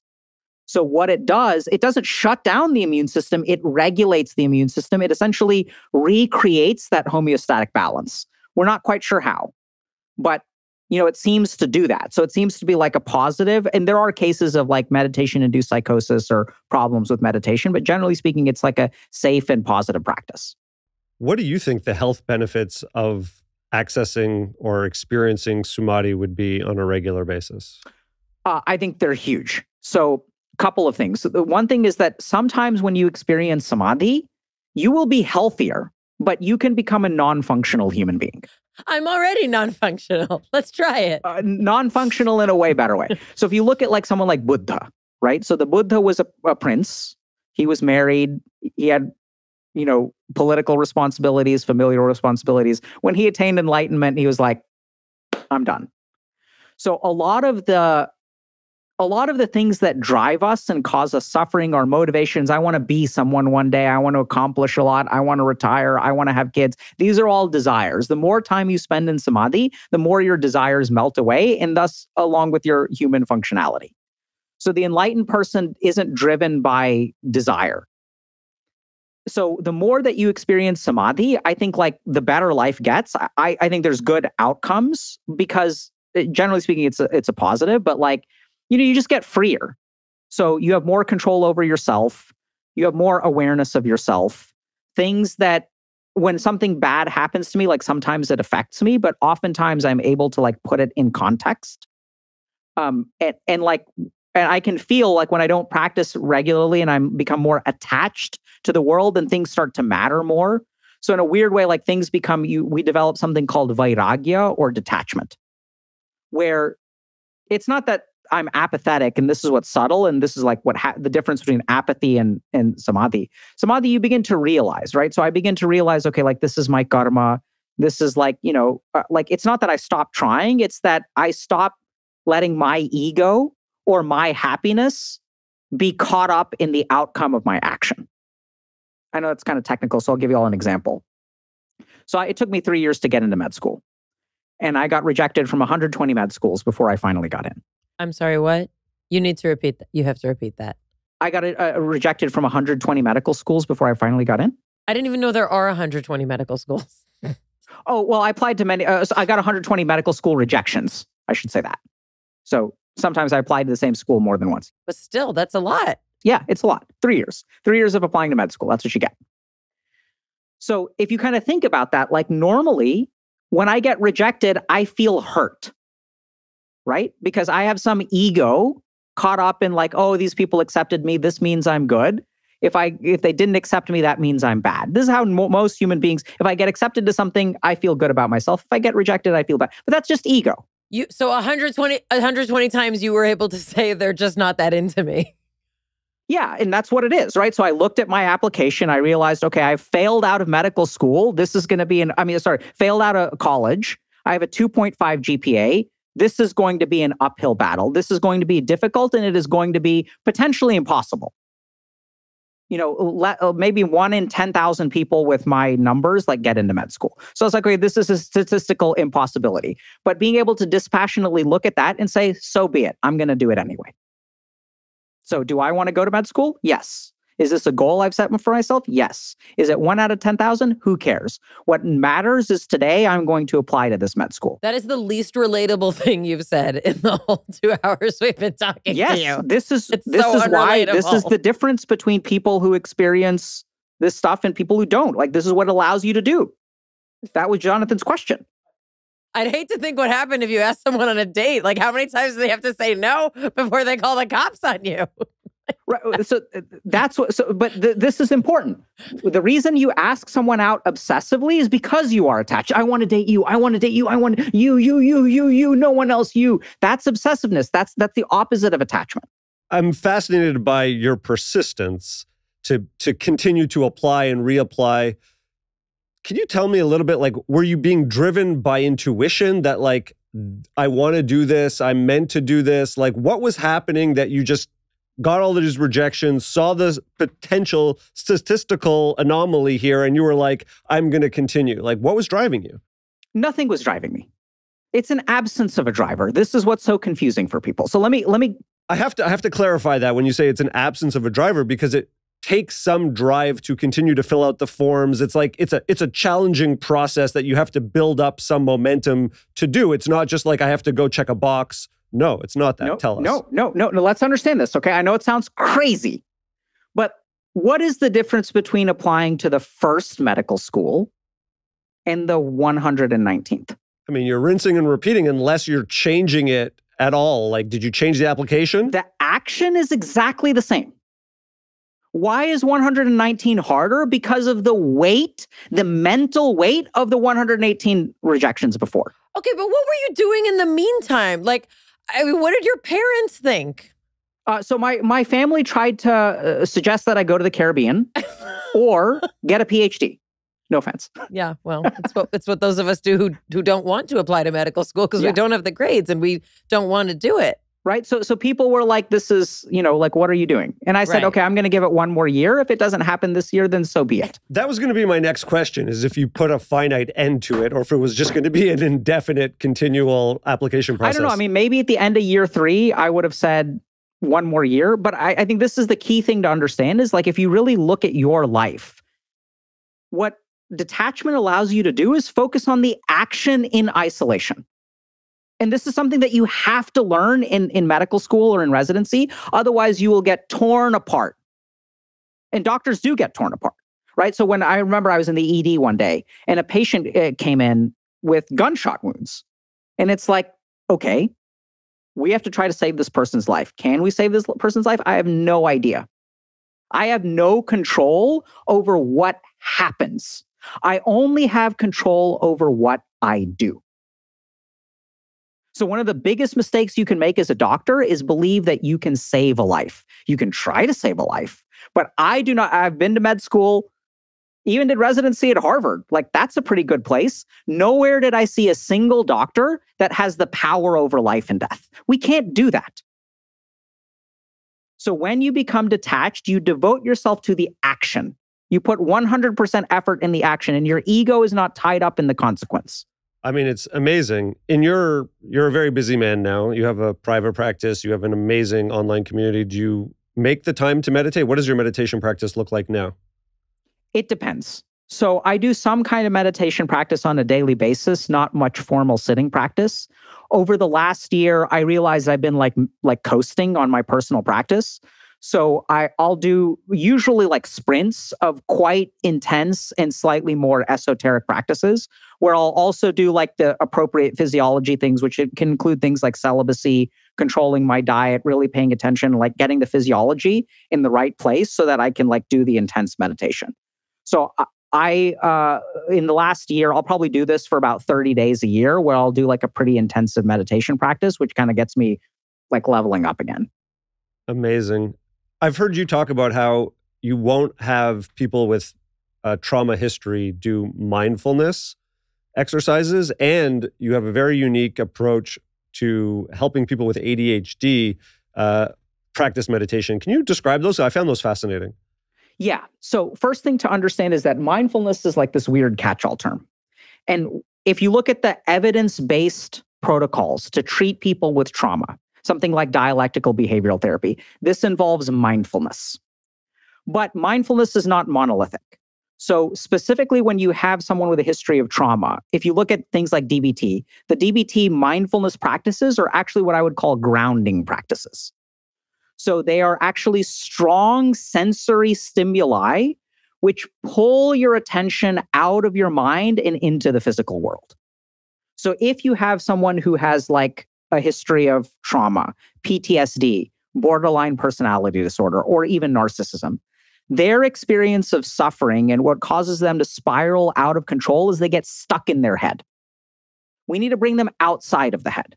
So we'll use techniques like ice diving, which is when you stick your face in a bucket full of ice water, right? We'll use that on the inpatient unit when people are like having a traumatic, they're having like a flashback or something.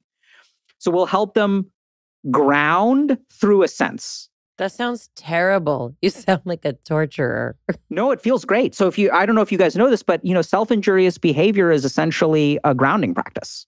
Yes. So even if you look at the science of self-injurious behavior, maximal pain with minimal damage, usually no intent to harm themselves. Literally what they do is when their mind gets so out of whack, they will create superficial cuts that you can't think about anything. When the pain receptors right at the epidermis are firing super high, you can't think about anything. It snaps them out of their mental cycles. So that is a grounding practice. That can be technically a mindfulness practice. But the other thing is that a lot of mindfulness is about open awareness. So there's a great paper by a guy named Silbersweig, who's chief of psychiatry at Brigham and Women's and is faculty professor of psychiatry at Harvard Medical School. He does a great job of outlining different kinds of meditation practices from a neuroscience perspective. If we look at a lot of these mindfulness practices, it's just like observe your thoughts. But if you look at the mind of someone who has trauma, they have a lot of these defense mechanisms in place to keep thoughts down. Because once they leak out, we don't have the ability to handle them. So when we do open awareness practices with some people who have a history of trauma, those negative thoughts can come flooding out and then they get overwhelmed.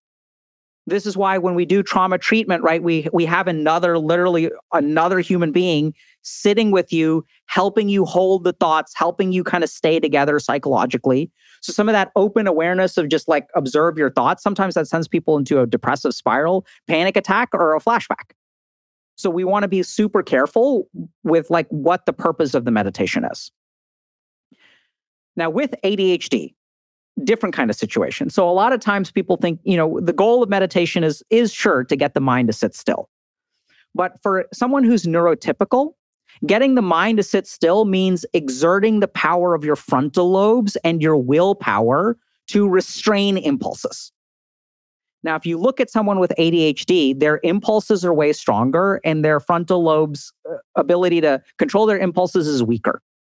So this works fine for neurotypical people, but if you've got ADHD, we're actually making things harder for you, not easier. Because the very act of restraining, focusing on one thing is what's hard for them. You are literally explaining why meditation in traditional ways may not work for people with ADHD. Yes, with the strong caveat of in traditional ways, you usually had a real guru who would give you the technique that'll work for you. Right? And that's where I learned this stuff. So this is what's also changed is, meditation has become like a certification. So in the old days, like to become a Zen master took 30 years. And then at the end of 30 years, you don't become a Zen master. It depends on your spiritual progress. So you can spend 30 years and not be a master. Nowadays, what happens is no one assesses your spiritual competence before they give you a certification to teach meditation. Because that's not how I paid $8,000 for this course. What do you mean I don't get a certificate? Well, you didn't actually attain samadhi, so you're not a qualified teacher, right? So it's crazy. Going back to ADHD. So what we want to do, remember that there are two ways to get the mind to slow down. One is to restrain it, but y'all have kids. So if you have a kid who has difficulty sitting still, what can you do to get him to sit still? I mean, I had a child who never sat still. And even when he wasn't sitting still, he had to sit still at some point. When would he sit still? When he was taking things apart with a screwdriver. Okay. So when the right kind of alambana, this means like support for meditation. So the right kind of focus. Second thing that happens is I would bet you money that if your kid was playing at a playground for like an hour and a half, when he was done, he would sit down. Right? Maybe not your kid. We had to put him in the car. He resisted. But, if it was up to him, he literally wouldn't. But yes, most kids, if you give them the right exercise, they'll slow down. So the other way you can get the mind to sit still is actually to stress it out, to push it. Don't try to stop it from running. Have it run faster, harder. So what I'll tell my patients with ADHD, so this was back when I was at Massachusetts General Hospital, I'd have a patient in my office with ADHD and they're like, I want to learn how to concentrate. I was like, great, let's go to the cafeteria. So we'd go sit in the cafeteria. There's like a couple hundred people there because the hospital's gigantic. All kinds of noise. And what I tell them to do is close your eyes and try to listen to as many sounds as you can, as fast as you can. Don't pay attention to the words, but you hear a clink over there, someone speaking over there, someone laughed over here, cell phone over here, someone talked, there was a cash register that opened, another cell phone, elevator opened, someone's walking by, and you push the mind. You push it as fast and hard as you can. What happens then? Because now you're in the cafeteria with this patient who has been listening to all these things really fast and hard. Then what happens? So what happens is over time, they listen, harder, faster, more. And then the mind gets tired. It naturally starts to slow down. So if I take, Jonathan's kid and I say, he doesn't want to go into the car because y'all are going home in an hour and a half, let him stay for 4 hours. Push the mind until it is exhausted. Then it will stop. How do we go to sleep? We push ourselves to the point of exhaustion. He would go home when it got dark. That's when he would decide to go home. Yeah, right? So we have to push the ADHD person's mind. It wants to move fast and we say, run, bro, run. Run as fast as you want to. Does this make the ADHD go away? I'm still like, yes. Okay. Right? So the mind wants to move fast. And then eventually it settles. Are people with ADHD, are their minds able to move faster than other people? Yes. I think so. And can that obviously be a strength in some areas if harnessed? Yes. So some people will get very mad at me for this, but so we work with a lot of content creators. Like the incidence of ADHD is like 5 to 10% in the general population. If you look at content creators like Twitch streamers, YouTubers, it's like 30%. So something about the dynamic nature of the job. I've had patients with ADHD who have struggled in like investment banking because it's like too rigorous and like I have to sit there and look at an Excel spreadsheet. Excelled at commercial real estate or real estate development. Because real estate is just, it's such a mess. Everything is going wrong all the time. And if you have a neurotypical brain, you're going to get swept away. This is also about having the right lifestyle for your brain.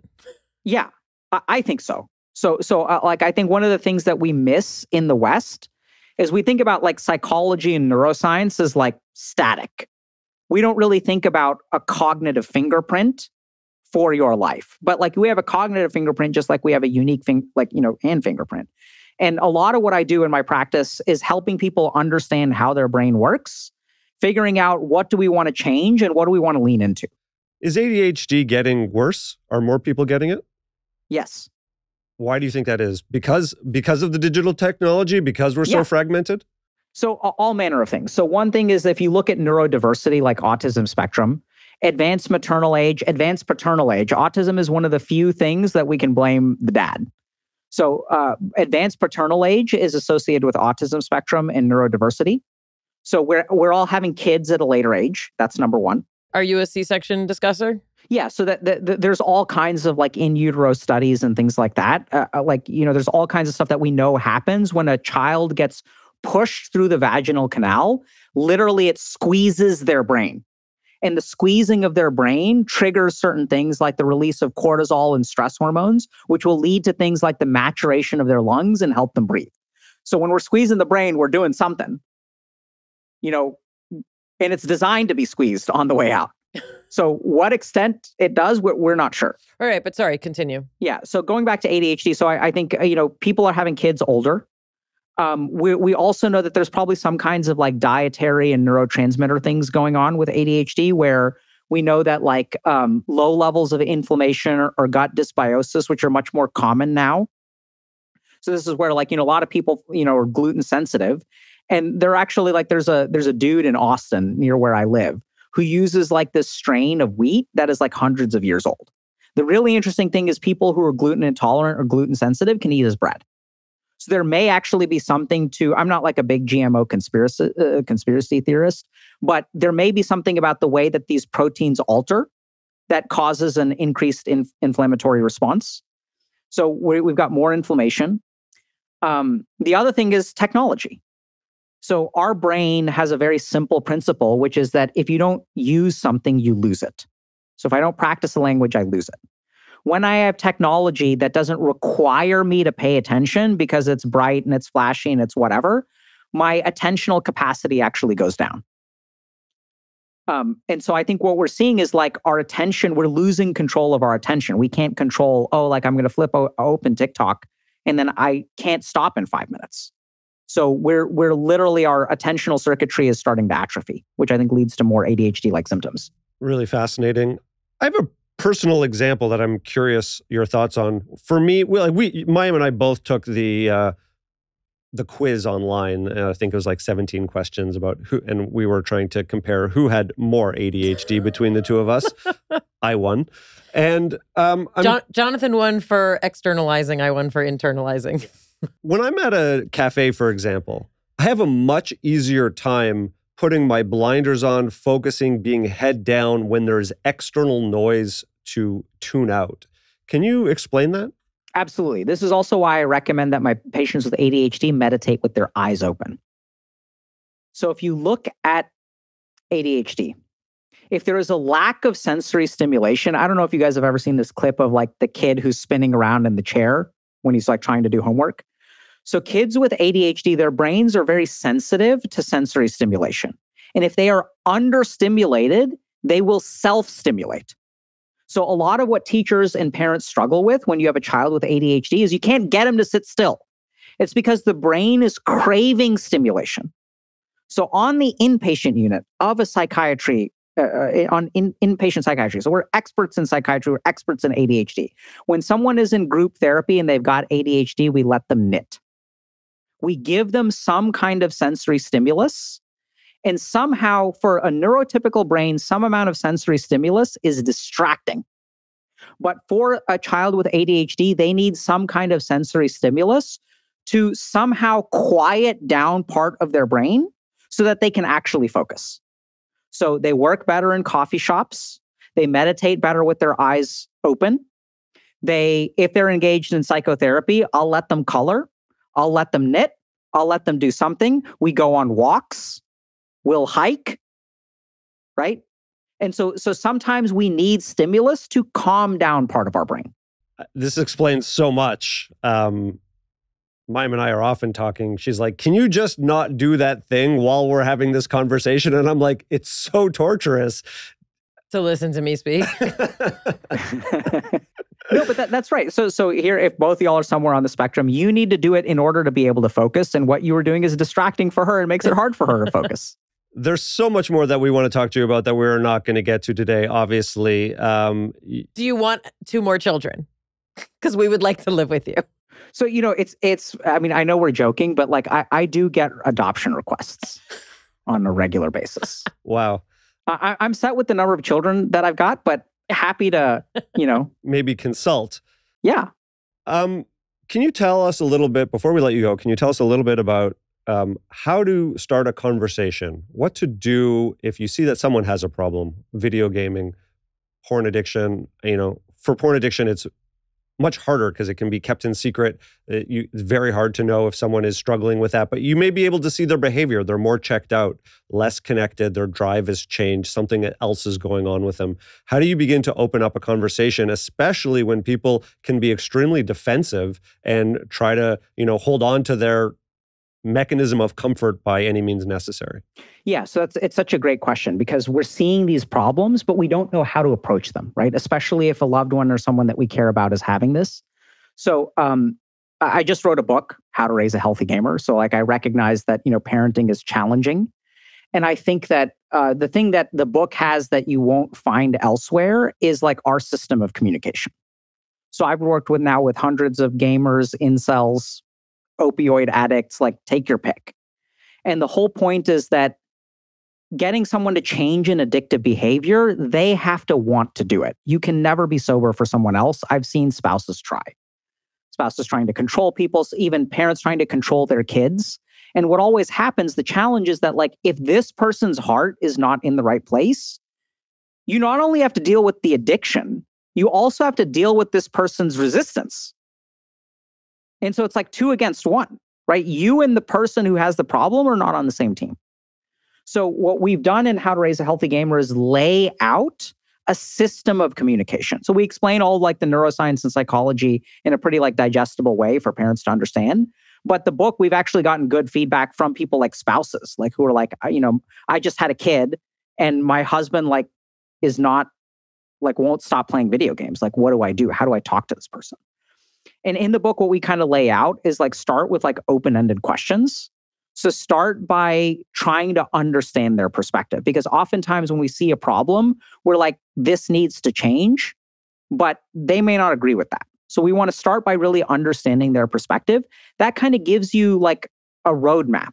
And then you can say, okay, so when we're talking about, parents working with their kids, hey, you need to stop playing video games. But then we don't know like why the kid is playing video games. We don't know what their life is like. So you have a 15-year-old and then you talk to them and you say, hey, what's hard about the real world? What do you like about the virtual world? And then they'll say like, oh, I get bullied. Real world. I'm going to script with you a little bit. I'll just role play. Yeah, sure. Couple of things that I've had are, my friends are online, so that might be easier because you're like, okay, we need some real world friends. No, we don't. Oh, no, that's a mistake. Your friends are online. Okay. My friends are online. Everything's boring. What do you want me to do? If I'm not on video games, I'm just going to watch YouTube. And then you don't want me to watch YouTube. What am I supposed to do? Yeah. So I'd say are you happy with the way that your life is right now? What if you get a yes? Right? So you will get a yes, right? So, and so then you can ask a little bit about like, okay, so what do you like about YouTube? What are you happy with? I'm curious, like, where do you see yourself a couple years from now? Like when you go off to college, A lot of I don't know. A lot of I don't know. I don't know, right? So we have a whole section about what I don't know means. I don't know means I'm afraid to answer. I don't know means I'm, and you can say, I don't know. And then you can say, like, well, what do you think about that? Like, do you think it's important to start thinking about what you want your life to be like in the future? Do you have concerns? Like, so you have friends online, like, what about dating? With this, go slow, right? So then we reflect a lot. So it sounds like, oh, like you don't really know what you want. What's that like? So like when we sort of like use open-ended questions and we don't say, oh, no, you've got too many virtual friends, let's create real friends. That's the opposite. What we want to do is, okay, like, and this is what we do literally is like psychiatrists working with people who are like addicted to alcohol and have been addicted for 40 years. They don't want to change. Oh yeah, I'm here because my wife wants me to be here. What's that like? Sounds like you're being treated unfairly. And the alcohol doesn't cause any problems. Oh yeah, no problems at all. I've got this liver. Oh, I know. I noticed that you have a liver problem. What's going on there? Well, the doctor says it's because of alcohol. Well, what do you think? So don't push, create space. And then your child, I don't know, is like, that's the jackpot. It's like, oh, okay, like, so let's think about that for a second. Sometimes, and you can even say this to your kid, sometimes I don't know means I'm afraid of the answer. Do you think that could be the case with you? I don't know. Okay, fine. And you just let that breathe and then like come back to it a day later? Like how? 30 to 60 days is what we recommend of letting it breathe. One conversation a week for about an hour. One conversation a week. For an hour? What if you can't get an hour? What if you can get like 4 minutes? Do you then 4 minutes will, and now keep in mind, we've done IRB approved research on this, okay? 4 minutes will become 1 hour once your fucking parents stop telling you to start making friends in the real world because you have friends in the virtual world. When your parents listen, when your spouse listens, when they stop judging and they stop telling you what to do, and they feel like they can say anything to you without you weaponizing it against them. I'm not saying you guys aren't great parents. I'm sure y'all are great parents. And I really mean that. I'm a horrible parent. You guys are good parents. No, I'm struggling. I'm struggling specifically in the gaming and screen time department. So like we're struggling. What have we been doing for the last hour and a half? Talking about all the other amazing things that you talk about. Okay. I mean, I'm doing my best here. Yeah, no, so this is important to understand too, right? Let's develop, I'm a terrible parent. I'm struggling.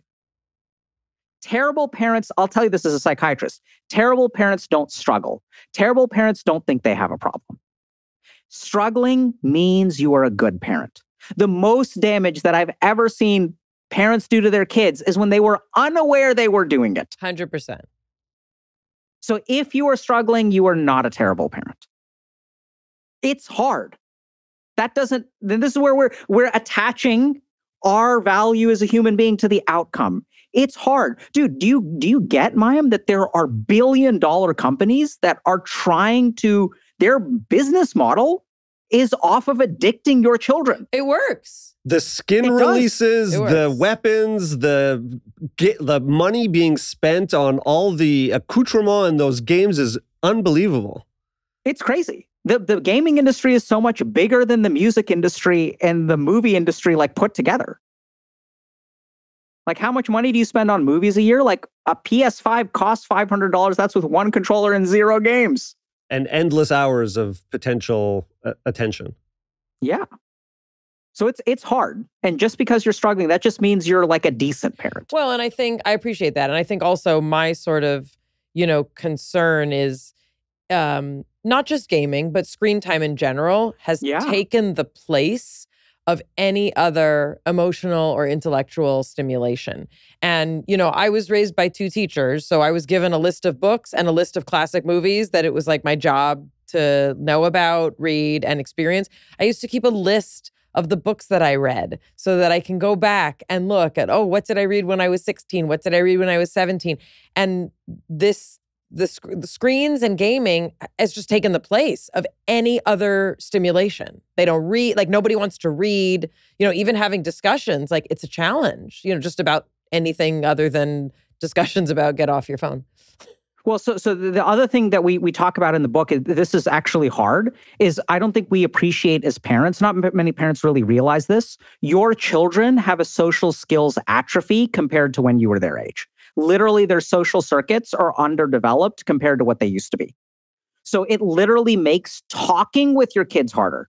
So we need some new conversational tech to compensate for what we're seeing in terms of like social skills atrophy in our children. Any advice on how to make the real world less boring? Is it just having them spend less time digitally? Like, because you get that remark, like everything is just boring. Yeah, so absolutely. So there are many ways we can make the real world boring. Reducing technology usage can work, but I find that it is ineffective. So generally speaking, making the real world exciting is, your kids are not going to like it if you just try to take something that they like away. It's like, think about you, Jonathan, what do you enjoy doing for fun? Well, let me just take that away. Then you'll enjoy this other stuff. Right? It doesn't work like that. He likes scrolling on Instagram. Right? Scrolling on Instagram. So one of the things that we strongly recommend, and it's crazy like how hard this is for parents to do, is ask your kids out of the real world, what do you enjoy the most? Right? Okay, we went to the playground. What did you like about this? What did you not like about this? You tell me, like, give me information. Let's try to figure this out. I think as a parent, it's important for you to do some stuff in the real world. I want you to help me make that as fun as possible. So like, we can go to a museum. I know it sounds boring, but like there's a museum of like optical illusions. That's like pretty cool. Very cool. Very interactive. Right. And then this is another thing that a lot of parents do is we don't reflect when we've had a good time in the real world. Hey, what was that like?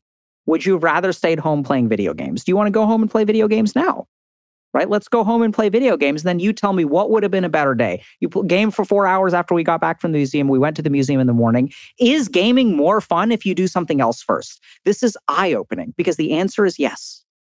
I can totally relate to that. My son, who has changed his video game habit dramatically, has come to me at times and been like, this isn't that much fun right now. And it's often when he has an entire day and he doesn't want to spend it all there, but can struggle to know what else to do. But when his schedule is packed and he's started to play competitive tennis and he's engaged in other activities, then he kind of goes on and has some fun. And then that balance really changes the relationship with it. Yeah. And I think a lot of gamers, myself included, have discovered that playing more video games triggers this dopaminergic tolerance. This is why the hedonic treadmill never works. We as human beings are cursed that the more we enjoy something, the less we will enjoy it tomorrow. So the most fun from gaming actually comes with a restriction of gaming. And the moment that your children understand this, like it'll change their lives.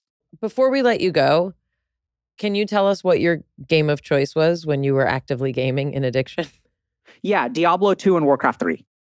Is that World of Warcraft or just nope, just different? This is pre-World of Warcraft. Before this was climbing the ladder. It's a real-time strategy game. If y'all are familiar with like StarCraft 2, that's like the most popular one probably. It's a genre that's pretty dead because it's very hard to have microtransactions and monetize. So game developers aren't making it anymore. Tell us where people can find all of your content. You have an amazing YouTube platform. Tell people how to get involved. Yeah, so I think, they can find us, they can get the book anywhere that books are sold, How to Raise a Healthy Gamer. You can check out our YouTube channel, which is Healthy Gamer GG, or our website, which is www.healthygamer.gg, which has more like resources. So like we have like a guide to mental health and we have stuff for parents and things like that. But usually like check out the book if that's what you're interested in, or check out our YouTube channel.